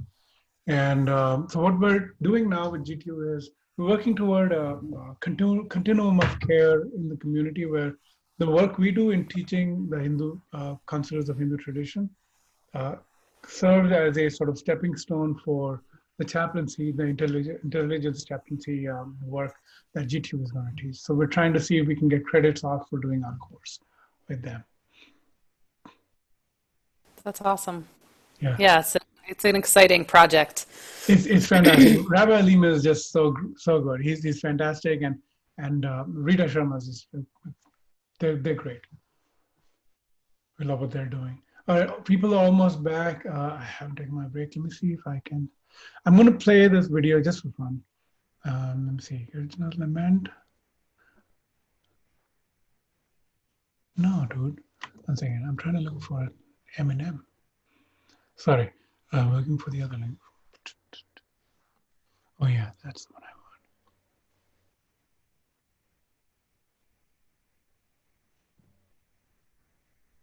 Yes. Yes. Yes. All right, great. And then what happens? Ah, yes. Okay, good.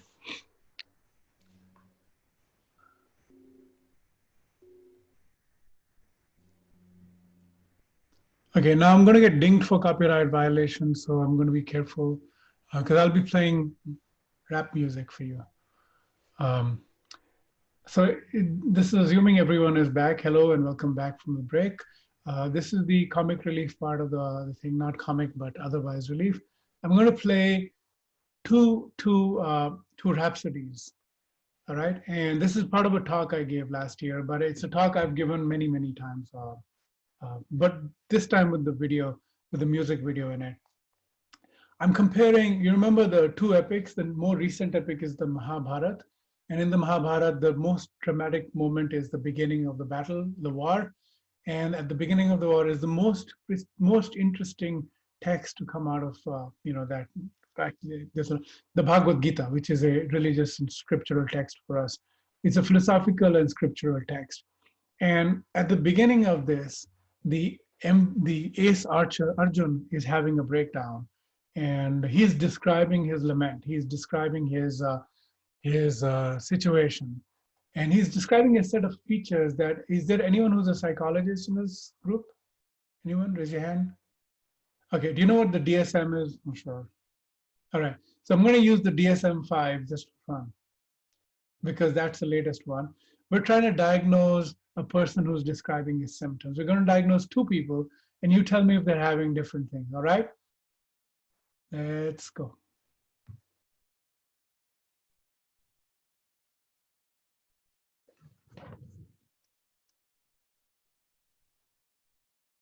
Siddhanti mama gatrani mukham cha parishusyati vepathuscha sharire me Roma harshascha jayate Gandivam samsrate hasta vakchaiva. So to be clear, what's happening is I'm chanting the verses on the left in Star Wars manner. It's written in reverse.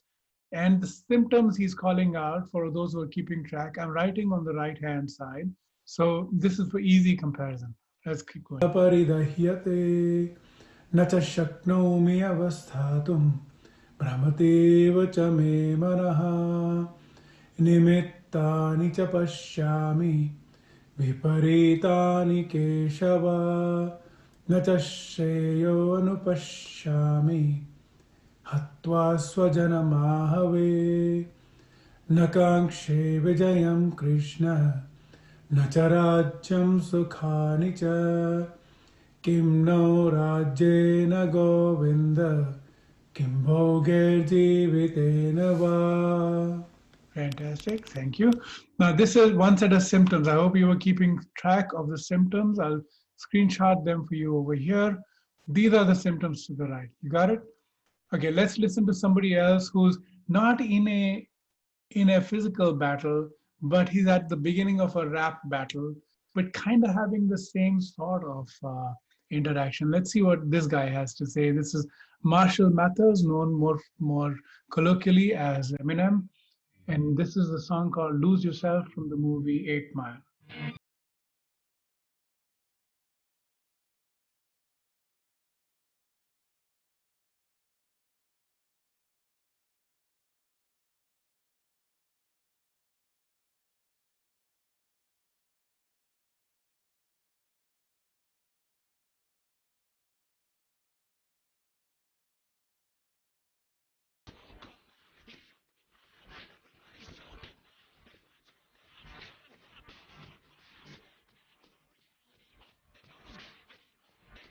All right. Sorry, I needed to break this song for you, but symptoms on this side. You got it? So symptoms on this side, symptoms on this side.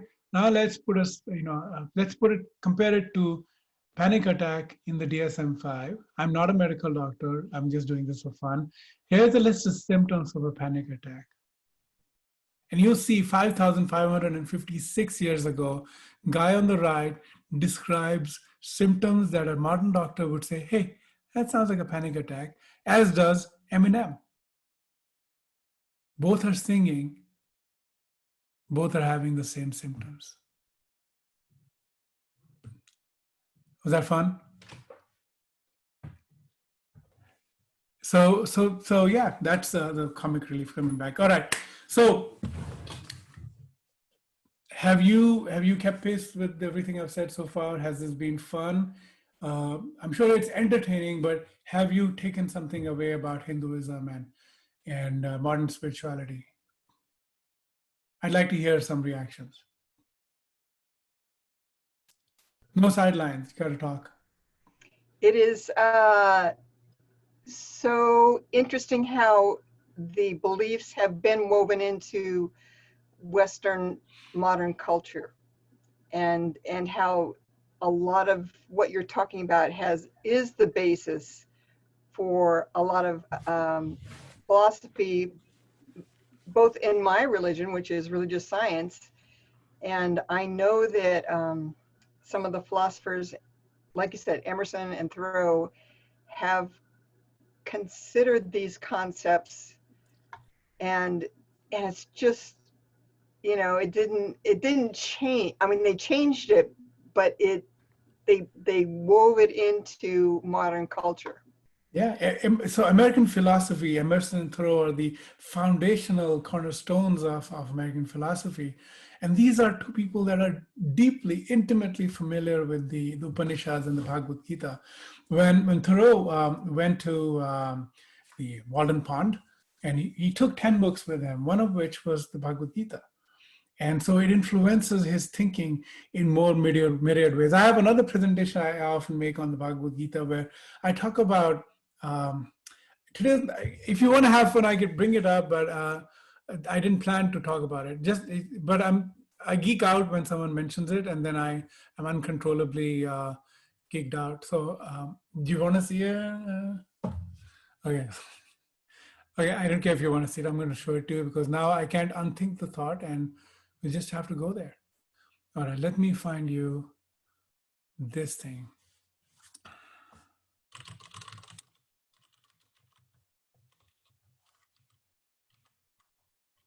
Wunderbar. All right, so it's from a longer series of lectures I give.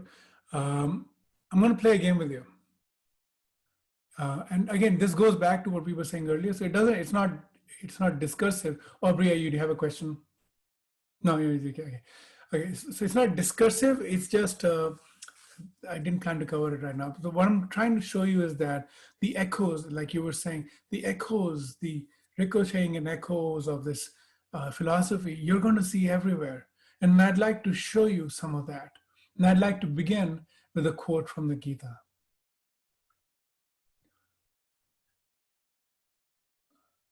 Okay, so I'm saying, okay, I can't see the video panel. Where is the video panel? Oh, it's right here. It was in. Okay, great. Now I can see you. Oh, where I can't see you. Here I can see you now. Okay, good. It's the same ancient path, and this is the Bhagavad Gita. The same ancient path that I have now revealed to thee, since you are my devotee and my friend. It is the supreme secret. Now, underline the word same ancient path. I'm going to come back and show you this phrase again, but from a different mouth this time, later in time. Okay, but first we play a game. I'm sure you have kids. Have you ever bought the Waldo books? Have you played Where's Waldo? Yes, very good. We're going to play Where's Waldo because that's the time of the day. This is Waldo. This is Waldo. This is the clothes he wears: striped shirt, blue pants, a cane, weird glasses, and a hat. This is Waldo. This is what Waldos look like. It looks like we're going to look for Waldo. Ready? Oh, well, I asked Barack to help me find Waldo. And of course, Gorakh told me this is Waldo. Lots of different things going on. You can't see it, but trust me, this, like Mr. Obama says, is Waldo.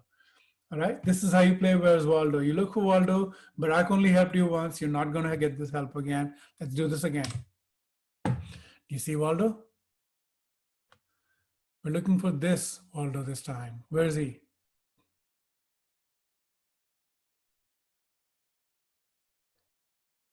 Right here. There's Waldo. There you go. You found Waldo. Well done. Good job finding Waldo. Ready? We'll play another. Where's Waldo this time?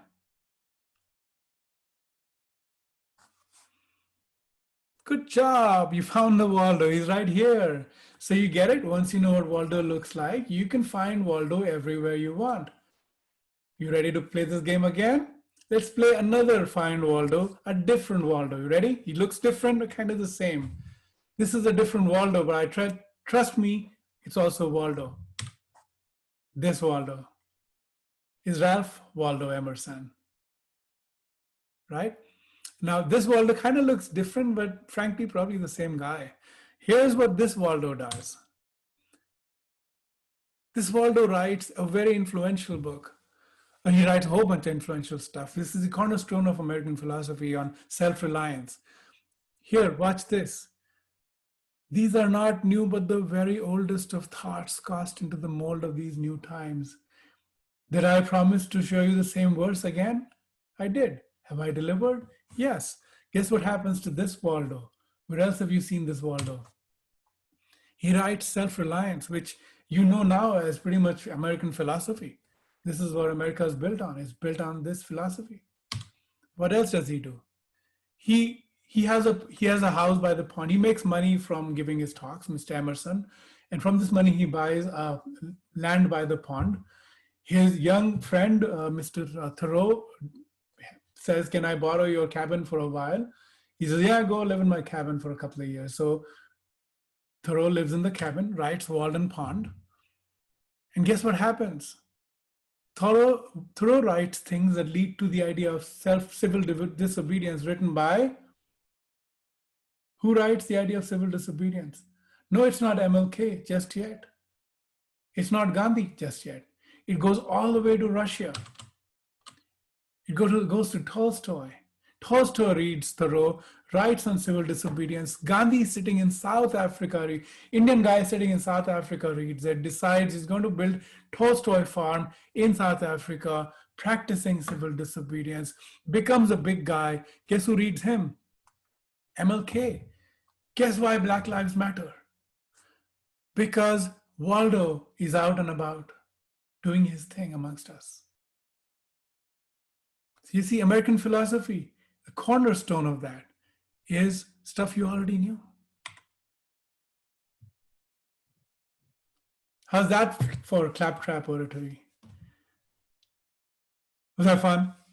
I'm sorry, I geek out every time I do this. I have to do this because otherwise I'd have this thought in my head. Wait, so did you give a TED talk on that theme? No, I did not. I would give a TED talk on that. They haven't called me yet. I gave another keynote talk at another conference. Yeah. Is that one online? Watch it. Yeah, it is. I showed you the online version. Yeah, it is online. Yeah. Okay. Wow. You gotta look for it though. Okay, I'll hunt it down. So I'll look for it. I've been trying to, it's an 8-hour thing. I'm at the 5-hour, 30-minute mark. I could send it to you, but then I'd have to kill you afterwards. Who wants to do that? Okay, your TED talk. Yeah, I look forward to it myself, So the reason it says TED Talk, by the way, is the culture of giving talks and making money from the organizing of giving talks. Emerson made money from that. The reason you have TED Talks today is because Emerson made a ton of money, not just giving talks himself. Of course, he was great, but he realized that other speakers wanted to give talks, but didn't have the wherewithal to organize talks. So he organized speaking circuits, i.e. TED Talks. That's how he made his moolah.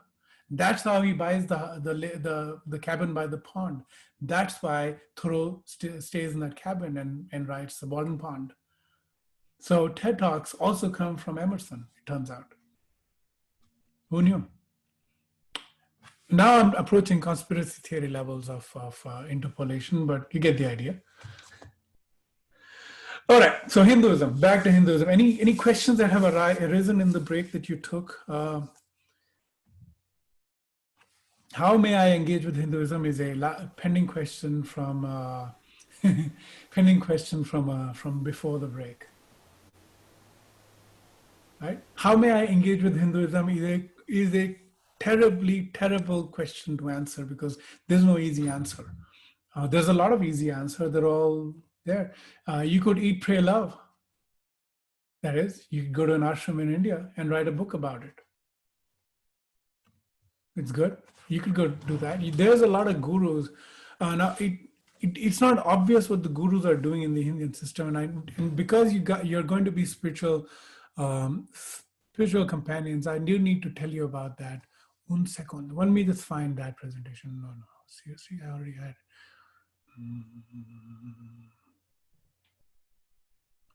Okay, I will find it. So the thing with September 23, that's what I'm looking for.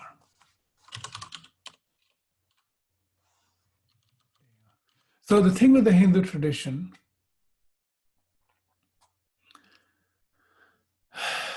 is this. Venn diagrams at the center of Hindu tradition. I'm just kidding. This Venn diagram certainly is. 1 second, need to pull you up. Okay, so the Judeo-Christian society's spiritual needs are closely organized around, well, not necessarily the collar, but certainly Friday, Saturday, Sunday type of deal, right? Where people congregate at a physical location, and then 4 types of services are delivered at the same day by the same type of people, which is ministering, praying to divinity, sermonizing and explaining text, and confidential confessional type deals, right? Now, that happens with the congregational tradition, as the Judeo-Christian tradition happens to be. So Friday, mosque; Saturday, Sabbath; Sunday, right? So people come to one place and get all these services in one place. Hindu tradition is not congregational, because if you go to India, the first thing you notice is Hindus don't congregate, we crowd. And so we're all over the place. We're not going to come to one place because somebody says. So we go to temples all days of the week. The thing is, the Hindu society is designed differently. You go to different people for different things. I'm just doing a counter back and forth. You see what I'm talking about. When you need someone to minister to your spiritual needs, you go to a guru, eat, pray, love. When you need to pray, you could go to a temple. When you need to have someone describe the scripture to you and translate the scripture to you, you go to a Shastri or an expert in scripture. You do not go to a priest at the temple. Please don't try this at home. Don't go to a temple priest and say, I want to hear the meaning of this particular verse. That's not their thing. Their job is they're caretakers of the holy deity that resides in the temple. They're not here to sermonize to you, right? So you go to a different person to explain the texts, and you go to your horoscope auntie or your uncle for your confidential stuff. Everyone knows it is in your business in any case. So if you need to have confidential conversation, any number of people will show up and be ready to have that conversation. The point is, you don't go to one stop, you kind of go all over the place. So the challenge with approaching Hinduism is this: it's a different ecology. And the challenge that you're facing is that your ecology is approaching mine now. You understand? Because Western society is no longer congregational. The de-churching of America is a very widespread trend, right? The people have stopped being religious, stopped believing in one particular type of system, and now are spiritual but not religious. They're into yoga, they're having turmeric latte at the Starbucks. It's all just a one non-stop road to hell, frankly. But the idea is, this structure of society is crumbling, but hope is at hand, because this structure of society is not chaotic. It is not what it appears to be when you try to see this structure crumbling. This is not a bad structure at all. You just need to understand the inner logic of this structure. So when you approach Hinduism, can you go to a temple? The answer is absolutely. So long as you're willing to take your shoes off, everyone's welcome inside the temple. And usually I take people on a tour, and I will take you to a virtual tour of the temple. But you're welcome to come to the temple. It's open. There are hours it's open. It's open all days of the week typically.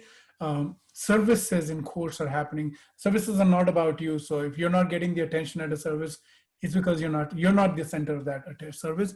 It's the God that resides in that particular idol that is being serviced. They're being woken up, they're being bathed, they're being fed, they're being put to sleep for the afternoon, they've been woken up and given more food. All of that is happening because they're at home, we're taking care of the divinity. So you can walk into a temple, and I'll show you some of those services. You're welcome to come to any temple. Hindu temples are very open. And because we do have a shepherd in our tradition, but we're not looking at a pastoral sort of system. So it's not that I go to one temple and then I may not go to other temples. No, Hindus can go to any temple all the time, no problem, right?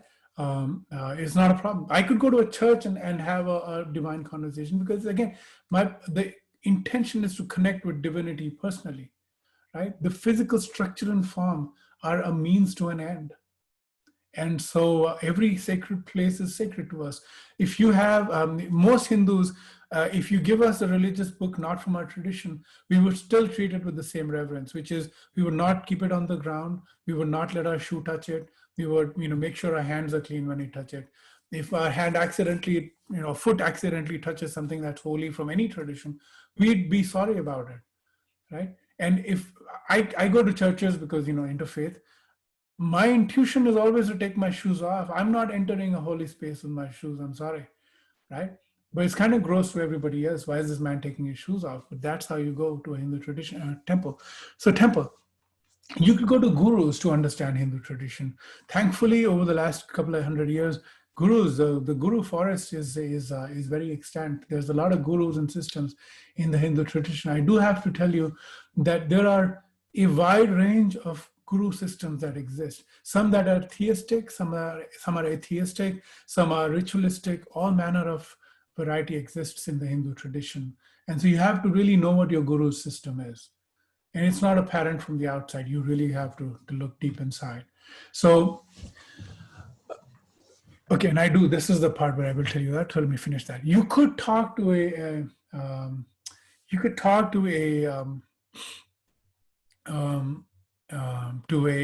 someone who can talk to you about scripture.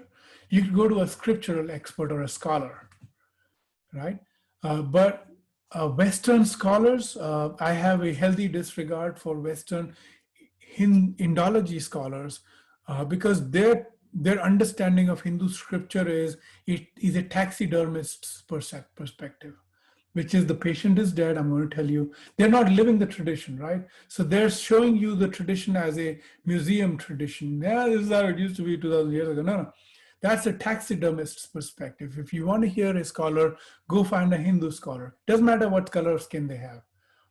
They could be white, blonde, black. It doesn't matter what color of their skin is. The important thing is they have to be practicing, because then they'll explain the tradition in its original context and not as something that's dead and gone. So when you read books, you really have to be careful. Is someone from outside the tradition who is white-splaining their tradition? Then it's not good, because they're not explaining it from the inside. There are good Western teachers that you could read on Hinduism. Eknath Easwaran is good. David Frawley is fantastic. Philip Goldberg, good friend, is really good.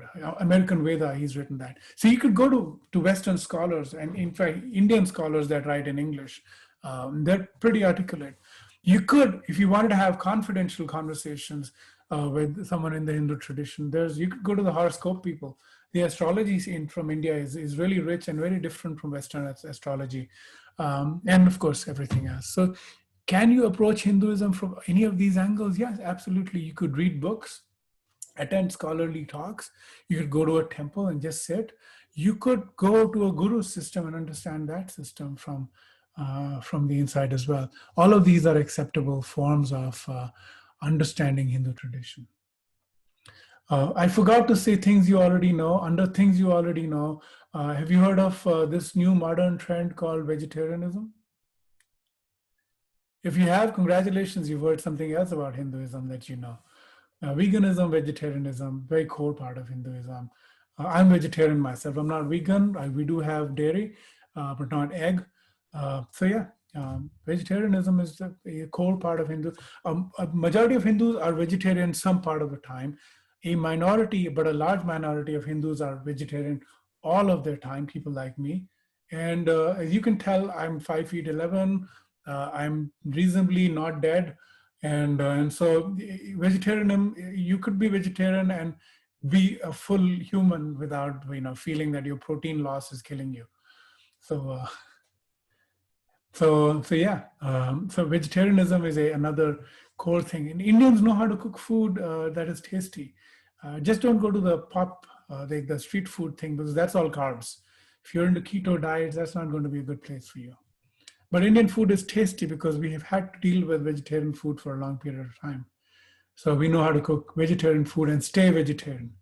I know a lot of Western people that try vegetarianism, but then the lack of bacon gets to them eventually, and they go back, right? And I've never had bacon. I have no idea what bacon tastes like, but whatever it is, I'm not suffering for lack of bacon. So I don't know. Do what you want with that information. Yeah. So okay, let me just see what the time is. We got about 40 minutes. Are you having fun?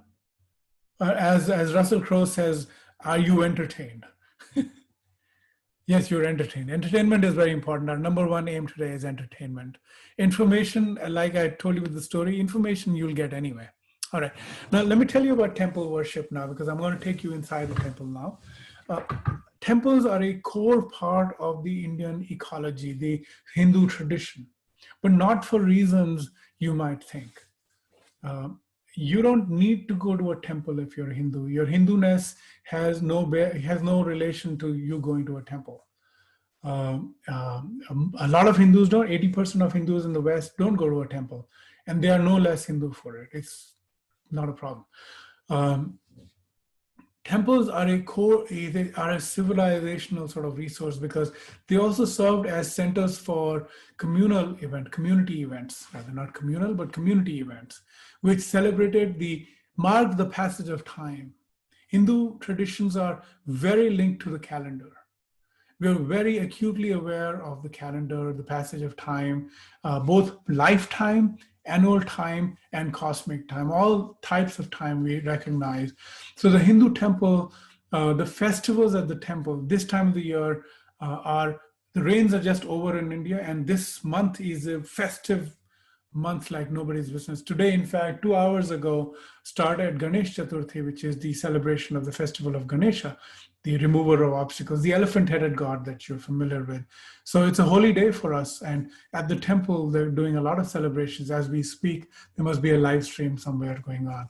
So, so temples are community celebration centers through the year, marking the passage of, the planting of crop, the harvesting of crop, the festival days, the market days, all manner of things, the ancestor days. By the way, fun fact, in September and at the beginning of autumn, a very interesting thing happens. A period of transition happens between the summer and the winter. And that period of transition, we are also closest to the other periods of transition from this life to the next. And that's where the ancestors and us, a period of transition and twilight, where we're able to talk to ancestors. And that ancestor worship is tracked in all traditions, including All Hallows Eve, Halloween, right? And so ancestral spirits would come and you'd feed them. And that tradition is existing in India as well. It's just not trick or treat. We call it Shraddha, where ancestors, we offer food. We offer also prayers on behalf of our ancestors, and for their well-being. And so we mark the passage of time very acutely at the temples. So the temple is a seat for a lot of these interactions. It's also a center for learning, and previously schools would be around the temple as well. And church and state are not separated in the Hindu tradition, because the temples are not separated from, the temples were owned by, were part of royal patronage. The king's treasury would fund the temples. Fun fact, I don't even know if you're ready for this fun fact, but I'll show you this. Okay. If you're ready for this fun fact, I kid you not, it will blow your minds for this simple reason. Later, I'm going to ask you to Google. Don't do it right now, because then it'll destroy the joy of me telling you this. Vault B, just Vault B. There are 9 vaults in this temple. This temple is really important for the two things I want to tell you. Royal patronage is core part of the Hindu tradition, where the royal kings for hundreds of generations would be responsible for the upkeep of the temple and the treasury, but they would never take money out of the temple. So people would donate things, gold, jewelry, and the king would never take money out of the treasury. Guess who took money out of the treasury? Muslim invader, Arab invaders, Afghan invaders, Mongol invaders would come in, because they'd hear of things like this. This is why it's going to blow your mind. Vault B, there are 9 vaults under this huge temple in South India. They haven't opened them. The locks on those, Indiana Jones style, a family has the key to those locks. That same family has had the keys to those locks forever, and they never open those vaults. It's not a thing that they do, but these are living temples. You can go there today. But here's the deal. They opened Vault B. And guess what they found? $1 trillion of gold. I'm not kidding you. It's 20,000 tons of gold. One vault. They haven't even opened the bigger vault. This is the smaller of the 2 large vaults. So so how much gold did they find? I'm not Googling very extensively right now, but Vault B contained what is estimated at $1 trillion worth of gold. That temple is still functional. Now, why am I telling you this story? Surely the Hindu tradition is rich. Sure, you get that. But the king didn't take money out. But the important thing is there are no kings in India now. They took away the patronage system. But the same families continue, right? That family sued the Republic of India, because the Republic of India said, well, you're not kings anymore, so you don't have patronage. You don't have the responsibility for this temple anymore. So they sued the heck out of the Indian Republic. And just a couple of months ago, they won. So the family won. And if I show you the videos of the family weeping at that, not because they've got access to $1 trillion of gold, that's not the thing. They're weeping because it's their family responsibility. And they now have it. So the royal patronage built these temples and maintained these temples, but the treasures in those temples were never taken out. They weren't taken out, period. And over time, trillions of dollars in this case, in one vault of the temple have been there. Indian temples have huge amounts of gold and richness, which is why India was a great source of plundering and pillage from the sort of Arabian and Turkish invaders, because you want gold, you know where the gold's at, right? Why do you rob the bank? Because that's where the money is at, right? It's the same thing. So the temples are a seat of civilization, is what I wanted to tell you, and opulence. I want to reinforce this idea of opulence, because the Indian tradition is both sparse. We value renunciation. We value people renouncing their physical riches. The monastic culture in India is very rich, very deep, very, very widely accepted. People leave their homes and become wandering ascetics. Totally acceptable. Millions of people do that even now, right? Very respected, very honored. And while it is ascetic, also opulent. And that's the fun part about the Hindu tradition. When it comes to God and divinity and our tradition, we're not averse to raising and spending money. One of our goddesses is Lakshmi. the god of luck and money. And she showers, you'll see the images, she's showering gold coins on the person receiving it. But that money has to be deployed back to society, back into business, back into doing something good. If you hoard it for yourself, then it only brings bad luck. So redeploying money, not into your vaults or some kind of Swiss bank, but back into society. And if you're going to hoard it in a vault, you better give it to a temple, because the temple will then redeploy it for public good. So this is not like all money going to Vatican type deal. These temples are centrally run by the community, and the king's patronage is really to make sure that the temple management is run properly, and not that they want to put money. I mean, and there are bad apples everywhere. That's not the point. But the way the system's supposed to work is this. So church and state are not separated in the Hindu tradition, and these are seats of great opulence. Silver and gold are easily and readily visible and available to contact. Just recently at the Livermore temple that I'm about to show you, we'll silver plated the doors with great joy. The doors are now silver plated on the inside, and you can go in and touch the silver. It's all there. It's beautiful, because people like donating money. The deity have silver clothes, gold clothes. And depending on the festival, if it's their festival, you bring out the good clothes, the gold clothes, which is essentially have an image. Imagine an image, body forming image. So on top of that image, you're going to have gold clothes, very detailed in work. So it's essentially like an armor of gold. And on top of that, you'll put, this is going to be fun. We'll put flowers. We'll also put fruits of the season. We'll put turmeric. We'll put sandalwood. It's beautiful, because opulence is a core part of Hindu tradition. We're not a sparse desert religion. I want to emphasize that. We recognize the variety and the richness of existence. We recognize the joys that come from. We're not a tradition that's asking people to shut down. Oh no, shut up your music and shut up your art. None of that. No. Self-expression is part of opulence, and it's one of the properties of divinity. Opulence, Aishwarya. So you'll see a lot of expression of that in the Hindu temples. And when you go in, you'll notice a few things. It's clean, but that's of course expected. You will smell the Hindu temple. Camphor, sandalwood, you're going to smell it as soon as you come in. Frankincense and myrrh, you're going to see those incense being burnt here. And the whole place is made sacred by these smells. And it's a beautiful experience. So definitely, by all means, visit a good temple. The Livermore temple here that I go to is beautiful. And I want to show you this just for fun. I can see if I can pull up. I'm going to do a Cliff Notes version, so you're going to have to forgive me. You ready? Ready? Any questions before we go to the temple? Wonderful. This is the temple website. I'm just going to show it to you because that's what's available. All right.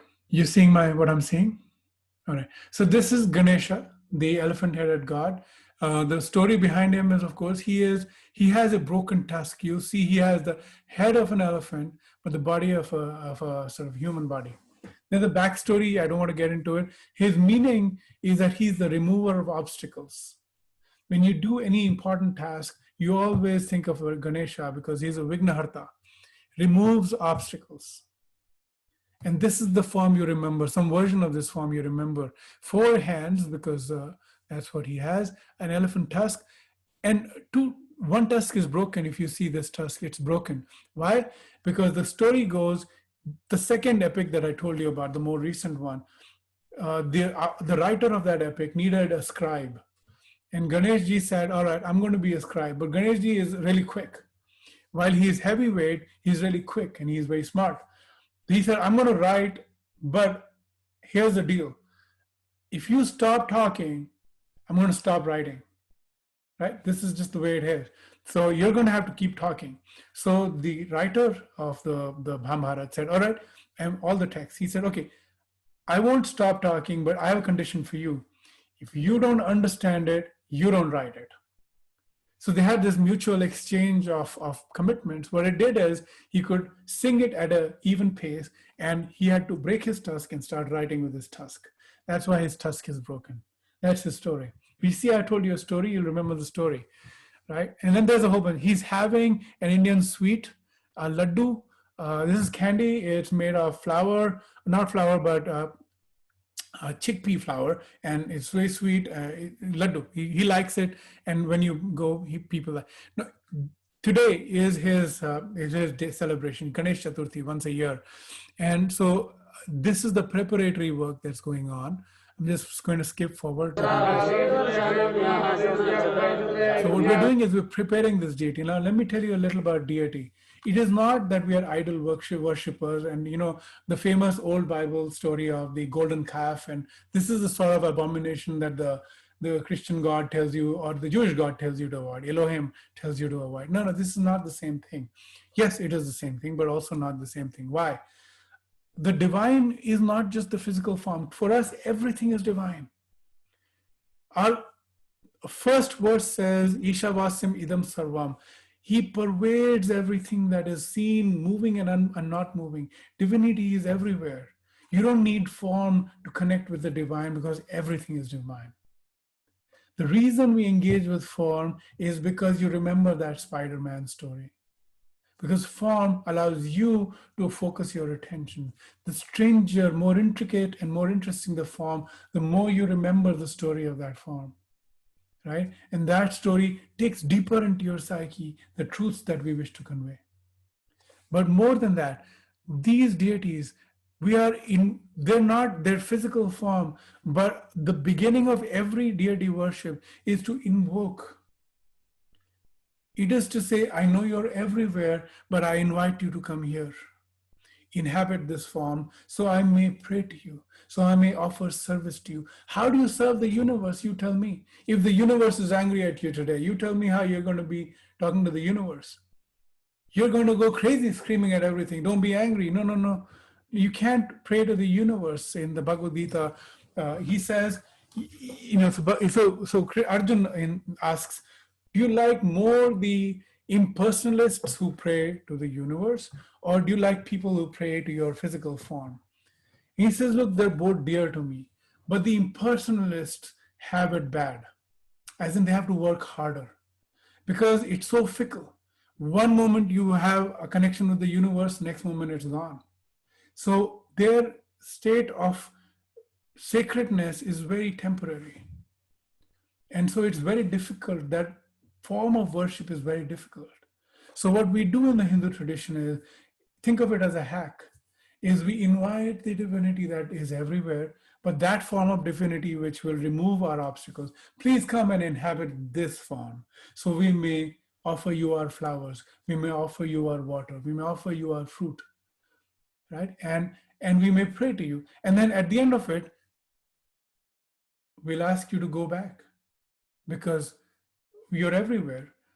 For the purposes of this worship, we invite you into this form, and then we pray to you. And that's the business of what's going on in the world. So, I'm not even showing you that. What am I doing? Am I not showing you? I'm not. You seeing it? You are seeing it, yeah. Okay, so here what you're seeing is, this is milk and water being used to bathe the god. So he's being invited in, now he's being bathed. Now, the reason the priest has his mouth covered is because of Corona. It has nothing to do with the tradition. That's just Corona. Okay, now here you see in multimedia what's going on at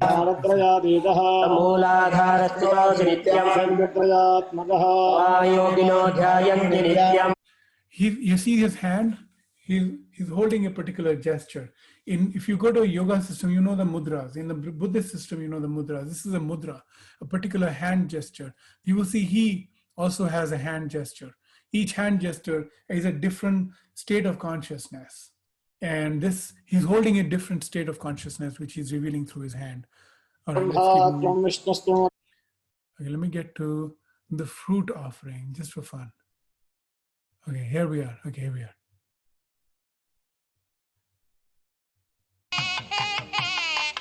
So he's been showered, now he's got flowers all around him, right? He was bathed, Same. Now he's been installed back. He's got flowers and later fruits. And now fruits, you're going to see fruits coming in shortly.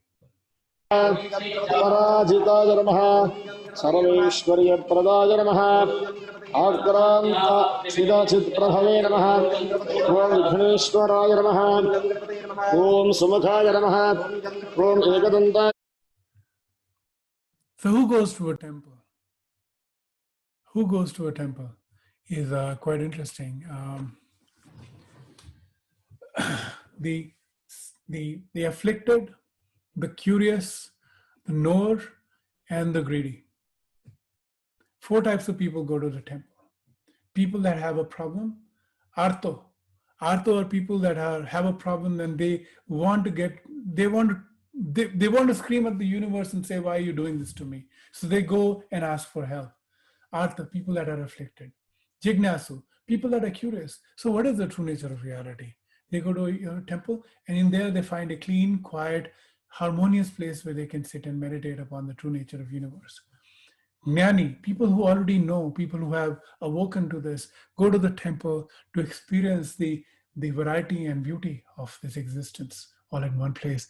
And the greedy are those that want something. If you want something and you want to manifest that wish, you go to the temple and you express that wish. 4 types of people go to the temple. And what can I offer you at the temple? And the offering is essentially you. Your own being is being offered at the temple, but you may offer anything. Water, a leaf, fruits, anything is acceptable. Because it's not the object. Because what has everything already has everything. Everything is made of that single divinity. What can you give that divine? Nothing but your own sense of self. And you use this water, use this fruit, and you use this flower as a way of expressing your gratitude and expressing your own self. Those are the offerings at a temple. Yes, Daisy. So it's really, I'm trying to understand the reasoning for why you would want to be offering things.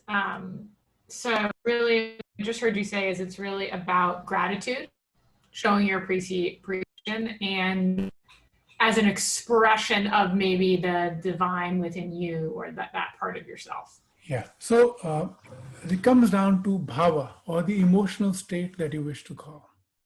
Your relationship with God can be any type. You could have a friendly relationship, like your best buds with God. You could have a parent-teacher relationship, parent-child relationship, where God is the parent, Mother Earth, or the God, Mother God, a mother reality, right? Or a father, sort of a parent relationship. You could have a slave relationship, where you're the slave or God is the slave. It doesn't matter what the relationship is. You could have a friendly relationship. You could have an angry relationship with God. It doesn't matter what your relationship is. So what the offerings do are really they're invoking a certain emotional state. You're trying to bring in a spirit of opulence, a spirit of gratitude, and a spirit of surrender. Right? And when you take something to someone, when you go to someone's home and you take something, it's not that you're going to see the king. Would you go empty-handed if you go to see the king? So suppose someone calls you to go see the president, or not this one, but a president that you want to go visit. So wouldn't you carry a gift? Wouldn't it be the right thing to do? Now, this is the president of the country. The guy is a billionaire. The guy is the most powerful man in the history of humanity. Surely the guy doesn't need anything, or gal, right? President Kamala Harris, whenever she becomes president, doesn't need your 2-bit, certificate or your gift or whatever. No, you're not doing it for them. You're doing it as a expression of your own experience, your own attitude toward that person. I come to you in peace. I come to you in a spirit of friendliness. So it's that invocation of that spirit that you're interested in. The thing that you take is not the thing. It's just a symbolic thing. But it brings about a certain mood, an emotional state, which is important. Yes, Debbie. I have a question about when you said the 4 different people that go to the temple and the word greedy. And so when you're saying, you know, someone comes wanting something, because I associate that word with being negative, but I'm thinking I could sincerely have a problem that I want help with. How is that word used? It's a translation error on my part. It's not quite greedy. The word is artharto, those that want money, those that want material goods. So it's not greedy. Greedy is a really bad word because of negative connotations, but those that want something. So when you want something and you go there, you manifest your wish. You say, look, this is what I want, right? And again, the spirit here, I want to emphasize this. It's not, it seems like you go to a Hindu temple. Let me find one where there are millions of forms of divinity. That's not, so it might seem like the Hinduism is a polytheistic religion with many gods. Sorry, you're confusing us with the Romans who were polytheistic, or pantheistic, where the Roman pantheon is basically gods fighting each other. That's a lower level of godliness. Hindus are not that way. We understand far more than the Abrahamic religions, the interconnectedness of everything, far more, at the most intimate level on the inside. Right? Everything is interconnected, but that's not a workable solution. Yes, Ren, yes, please. I'm curious, as you're talking, you're sort of comparing the Abrahamic traditions to Hinduism, where the sort of more mystical aspects, like the Kabbalah and sort of Christian mysticism, weaves into some of the, yes. Christian mysticism is very close to Hindu mysticism, except for one big difference, which is that you could smell the brothers from a distance, and that's part of their pride. The older brothers, the older monastic Christian traditions did not believe in bathing as a religious rite. And in the Hindu tradition, bathing 3 times is a thing because cleanliness is next to godliness. So the Hindu mysticism worked a little differently in that sense. It's monastic, Hindu monasticism, very deep, but self-care and upkeep of your physical, because the feelings that you want to invoke won't come if you're kind of grimy or smelly. And so within the monasteries, I don't know which monastery and which monk I'm talking about, but the famous saying was that, I think it was that, I'm forgetting which one, but the saying was you could smell the brother from a mile out.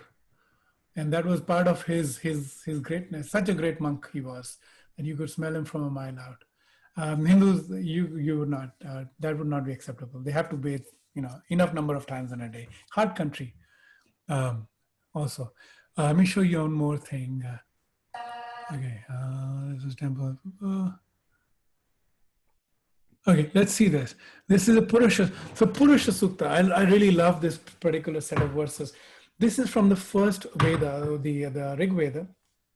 And it is you could argue, the first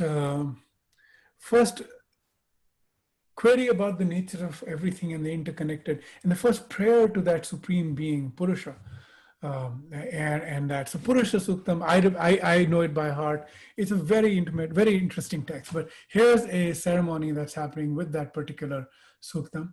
And you'll see the fire sacrifice happening as well here. Oh no, did I put the audio sharing? One second. Let me know if you hear the audio. Yes, okay.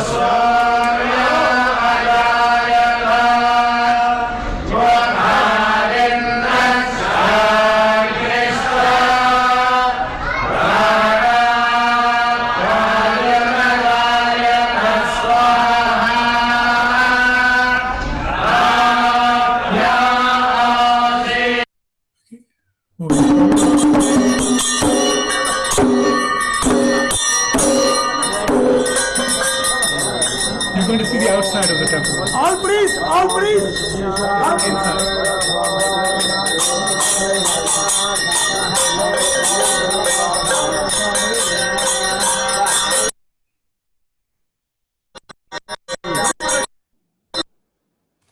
Okay, what happened? I'm going to flash forward a little, see if the audio improves. Oh, they came back inside.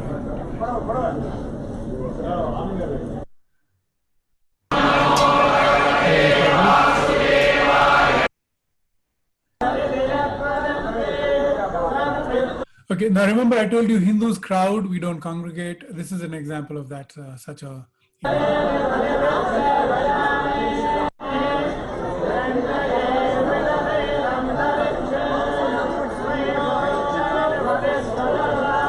water being sprinkled.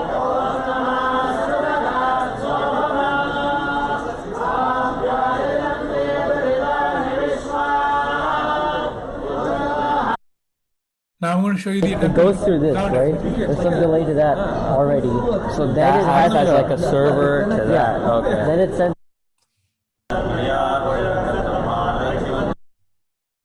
All right.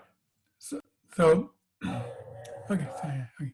How's that? Did that raise more questions than it answered?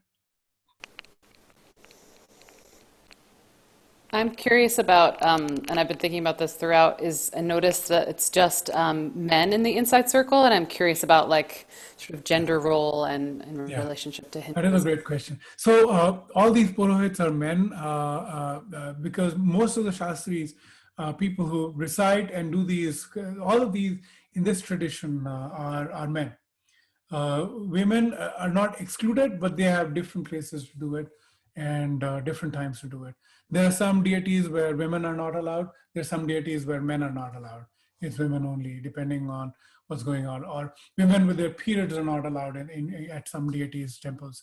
That's just those are just the rules of that particular system. So there's a lot of debate going within Hinduism on whether women, who have periods, are they allowed to go in or not. And the tradition in that particular temple is you can't have women having periods because, of whatever, there's some logic for that. It's not to exclude women, but that particular temple has that rules. You have other temples you could go to. It's no big deal. But women, so let me tell you about women then. So women don't do this work, which is the upkeep of the daily spiritual practices, but women have other roles, either as spiritual leaders or organizers. So in fact, the entire Livermore temple is run, a lot of the volunteers, majority of the volunteers are women. So they run the community affairs part of the business, where all the community events are organized by women. And so in that sense, that's not the hierarchy in the system. So I have to tell you a couple of fun things where you take words out of place and they have a weird sort of notion. It becomes pretty strange almost overnight. Let me just see what the time is. Okay, 8 minutes. The idea of patriarchy, so there's a new Western educated, Western minded people who say down with Brahminical patriarchy. So those people who were sitting with just only clothes at the bottom and not on the top, with the sacred thread and the holy mark, those are Brahmins or Pandits, and they're people whose job is to do the rituals. The idea of Brahminical patriarchy juxtaposes two very different systems in a very confusing mix. One world of Martin Luther, not King, but the German guy, and the other world of Hindu tradition. Two different worlds. Those worlds don't collide. There is no patriarch. So these are people who do ritual work. The kings are different. The traders are different. The worker bees are all different. Everyone's different. And these are a small, maybe 5% of the society. And it is not that, and so the myth that the colonialists gave us is, oh, these guys are ruling over you, patriarchy is bad. Yes, it's bad if you're German and you're looking at the Pope. The Hindu tradition the system isn't built on that patriarchy. The king's job is not to rule over, but it is to serve everything that is born. So the idea of dominion comes very heavily in other traditions. Hindu tradition is one of service.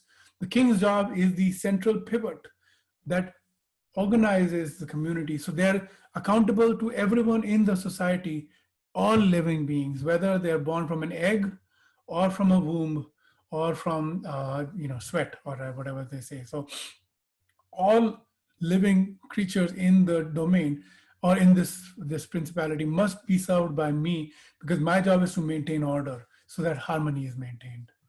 So that's the king's job. So the Indian organization is designed upside down. And I'll give you an example of that in lopsided ecology. If you say the ace predator is bad and you get rid of the lion, then what happens is the deers proliferate. And next thing you know, complete desertification of lands. Beavers were routed out of the American ecology. And beavers did a really important function of building dams. And those dams created ecological structures which changed, almost all of America used to be not desertified. It were very active ecologies because of beavers holding the dams in place. So what I'm saying is, if you destroy the pivots of society, you destroy the ecology, and then you deal with that desertification where you now have to drip feed every plant individually, which is more work, right? A better thing to do is to allow the ecology to work the natural way, which is let the beavers beaver. And the Hindu ecology and the Hindu view of society is the same way, that a well-functioning society has everyone performing their roles. And who their role is not determined by their birth, but by inner nature. And for that, I know I've gone over time on what I wanted to say, but I go to another ecology to give you that examples. Ants don't have an ant religion. Ants don't go to ant school. But I tell you, ants are very well organized. The media ants carry the leaves. These are all leaf cutter ants you're looking at, single species, polymorphic. The flying ants, this is the queen ant that'll go and have the nuptial flight and drop the eggs, create a new nest. The little dudes over here are the worker bees. These are the worker ants. These are the protector ants. The mid-sized ants, the media ants, are the ones that carry leaves. Every ant has a specific function. They didn't have to go to an ant school. They do not have commandments to tell them, thou shalt carry leaves. They just know. Now you tell me why you don't know what your job is. You tell me why you don't know what you're supposed to do right now. Because you have the wrong sense of self. Because you have confused yourself with this body. You've confused yourself with this form. And now you're living around with this disease of the self, which prevents you from truly executing, understanding, and expressing your inner nature, your inner song. And restoring a society that allows everyone to express themselves to the fullest is the whole purpose of Dharma. Because that is a good society. A society where you have to force fit that, no, everyone's got to carry their fair share from each according to their body size, to each according to their, how much they can eat. That's nonsense. Because you take a one size and you try to fit it all to all the ants, it works for none of the ants. Not all the ants in that particular system can lay eggs. Not all of them can do the protection because they're too big or too small. But they know what their business is. How is it that we don't know what our business is? That's the central project of all Hinduism. The reason it's hard is because it's as unique as each one of us is individually. And finding our own individuality is a personal journey. All the society can do is give us the personal tools, give us the wherewithal, give us the knowledge that allows us to find and express our innermost song. Now my time is up. Your question on yoga I kind of answered but did not. Yoga in the West, again, if practiced by the physical postural gymnasts, that's great, but yoga is a very deep tradition. Almost all Hinduism has deep roots tapping into the yoga system. The object of yoga is self-realization, as is for all of Hinduism. And the truths found by the yogis are the truths that you see expressed in the temples and everywhere else. So everything I've told you, I inherit from those yogis that have come before me. And so yoga in the Hindu tradition is a very deep and intimate part of the tradition. The mother of Hinduism, not the child of Hinduism. So yoga is not Hindu. Hinduism comes from yoga.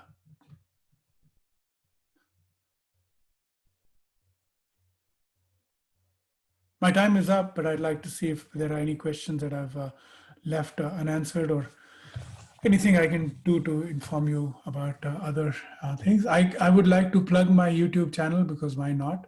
This is the time to do it.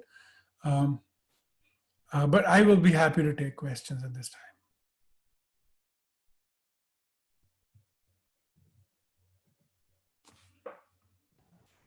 If I you're have a saying things follow-up. Sorry? I have a follow-up question. Just to one of the reasons people going to the temple was like for the, the talk about greed or wanting, asking for something. What's the belief around whether the divinity can respond? Like, is that where our, there's a lot of stuff around manifesting right now in kind of popular culture. Does The it secret, yeah, sure. Yeah. So the thing is, once you recognize your own inner divinity, you recognize that the entire universe acts in tandem with yourself. You understand there is no separation of me versus the universe. I'm part of the universe. And it's a holographic universe. What happens here happens everywhere simultaneously.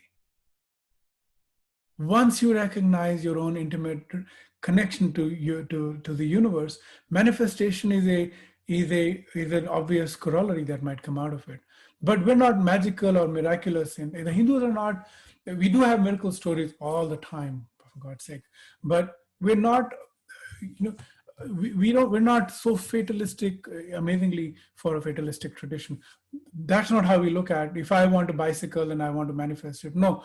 But Jim Carrey style manifestation, yeah, that happens all the time. But it only happens when you surrender your will to the will of the universe. So your wants are not important. What the universe wants is what I want.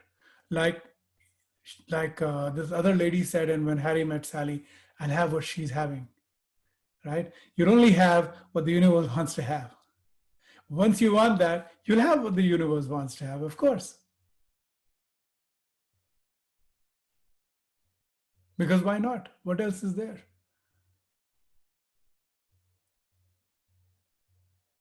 I know it's a long, it's a non-answer, non-sequitur-ish answer to your question, but that's how I interpret it. We're not saying the universe must bend to my will. I'm saying once my will and the universe's will are aligned, then my will happens. But that's only because I've already surrendered my will to the will of the universe. Thy will be done, as they say. And then your will is my will, because what else is there? That's manifestation right there. You'll see that most of the times my will is coming in the way of the universe's will expressing through my own being. So as long as I surrender, and everyone must surrender. This is a very important distinction between Hinduism and other fatalistic sort of systems. We're saying you must surrender because only losers surrender at the end. And you tell me who hasn't surrendered, who has won over the universe's will. No one has ever won over the will of the universe. But ultimately you lose because you surrender when you die. In the Hindu tradition, you surrender as your first opening move. In this opening chess game, you said, I've already surrendered. Now you tell me what you want me to do. Because then you're not losing. You can't lose. You can't lose a game you're not going to want to win. You understand that? And so surrendering the self is the first and only requirement. And you say, I don't have any self-will. I'm just but a piece of the whole puzzle. So, let me know what I can do. Ashley?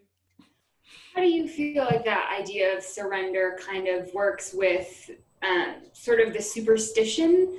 Like when I was in India, I remember we were on a bus trip and like at one point the bus driver stopped and like went into this temple and came out with like a bunch of sugar and then like gave it to everybody on the bus. And like, as far as I could tell, it was like, we had to pray to make sure that we didn't like run off the cliff on the bus. And so it's sort of kind of funny to think about this idea of like surrendering to the will, but also trying to be like, please don't let us run off this cliff. Totally, yes. So that's the very interesting part about the Hindu tradition. And we're in overtime. I know people need to go. I apologize for everyone who are running.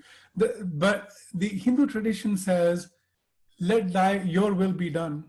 But let it not be, was it St. Augustine who said, not just yet, right? So, but let it not be that your will involves my bus going off the cliff, because can you try not to have the bus go off the cliff just this time? Because again, I want what you want, as long as please don't want this. Yeah. Because then that's not a good thing for me. But you're saying, look, I'll have whatever you're having. It's all good. but don't have this. I really don't like, I don't like peace, don't have peace. But I'll have whatever you're having, come on. So it is kind of confusing, but as long the spirit is that, look, of course God's will is supreme. What else is there? Of course God's will is supreme, right? Or universe's will, whatever you want to call God, right? There's no question about it. No one would argue that or can argue that. And those that have argued are no longer alive to defend themselves, because you're going to die eventually. So God's will is supreme. And if that is the case, why am I fighting you? Let me not fight you. You tell me what you want, because you've already won, right? And what you want, I will feel in my heart, because I'm connected to you from my heart. I feel it in me to do what you want me to do. And I'll do it. And that's the message of the Gita. That's the message of pretty much every other Hindu text that has come out. So I welcome you to this beautiful, very rich, very ancient, and yet very lived tradition. It's very confusing because it's like a dance you've never seen before, but it has its own rhythms, its own way of working. And I encourage you to visit my channel. I have a bunch of talks. If you go to the channel I put on the chat, you can go to the playlist. That is I have a yoga posture playlist that's 106 items. Go there at your own peril, because you have to then do one every day. Go to Interfaith Talks about Hinduism or spirituality for the modern age, or you could go to Bhagavad-Gita 101. Those are all good talks that you could watch. And that's more information about Hinduism. I'm always available to answer any questions. I'm based here in the Bay Area. And if you'd like to visit the temple, write to me or just show up at the temple. We'll welcome you. And just ask a random person to tell you what's going on. They'll tell you. They'll give you the wrong answer, but they'll tell you all the same. Right? And with your permission, I'd like to end with the closing prayers. Again, I've sent those over to Sarah, so those are with you as well. This is the prayer for universal well-being. And so it's Sarve Bhavantu Sukhina.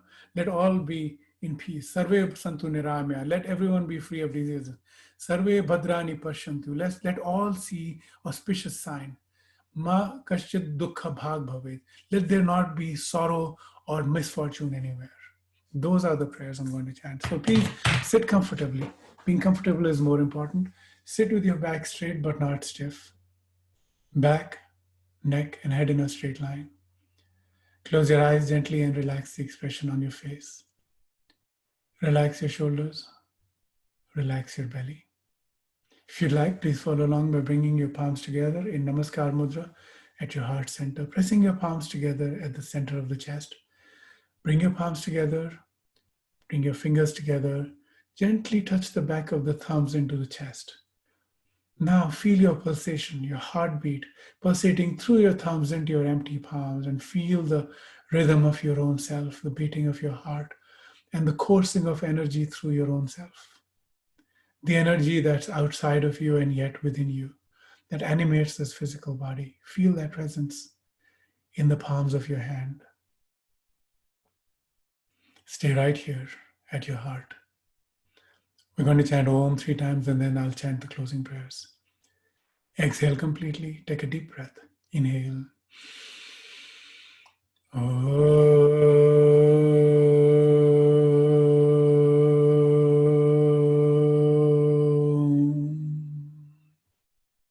Inhale.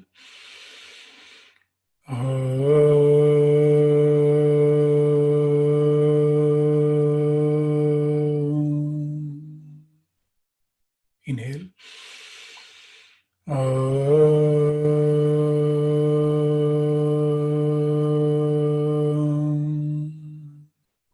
Inhale, then chant.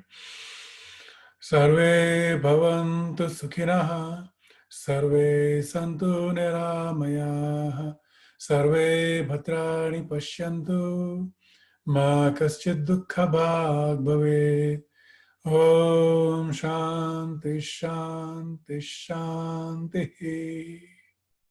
Take your arms behind your back, grab your right hand with your left, right wrist with your left hand, and then breathing in, stretch.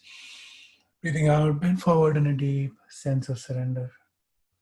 Come back up, breathing in, release your hands, rub your palms together to generate some heat, and then gently shield your eyeballs with the hollow of your palms to transfer that heat. Massaging the face and the neck, and then blinking, open your eyes and pull your palms back. like an open book. Namaskar.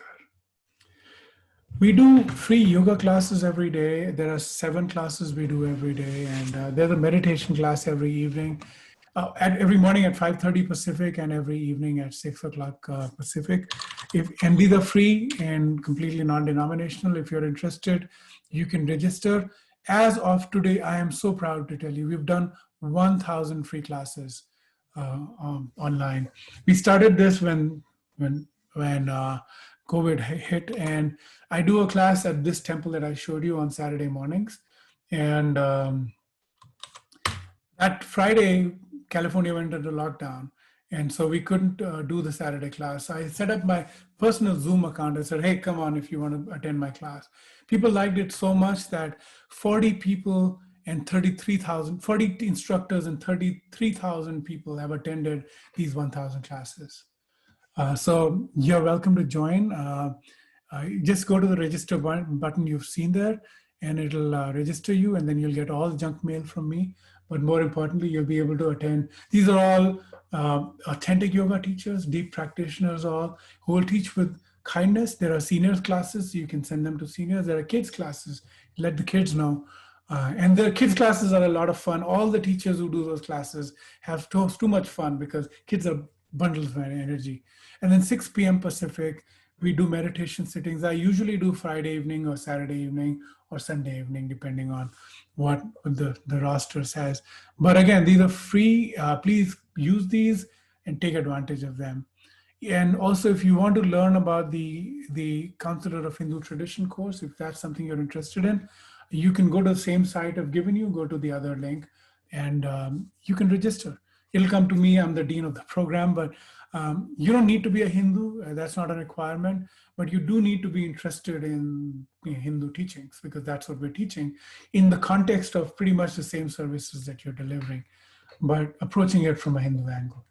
The course there is a cost to the course, but you can pay with Om dollars, which is not Bruce Wayne dollars, but through volunteer service, you can help us build our organization. And so a majority of people last year paid in volunteer hours because, if someone donated and we paid someone to do things, it's the same as people doing things. It's just more direct. So if you're willing to do things, it's all good. So the course, I'm going to show that to you if you want to see it here. Again, it's on Hindu Community Institute's website. And this is the Counselor of Hindu Tradition. A very familiar guy will be presenting this video. And then we just did our graduation. I'm so proud of the ceremony we did. I'll send the link up here. But anyway, this is the program. It runs 9 months, Sundays only. And it's a lot of fun. A lot of interesting stuff happen. All right. With that, we come to an end of today's session. Thank you very much, and namaste. Thank you so much. If you have any question, feel free to send me emails. Thank you very much. All right. Thank you very much. Thank you, Gaurav. Bye-bye. Thank you so much.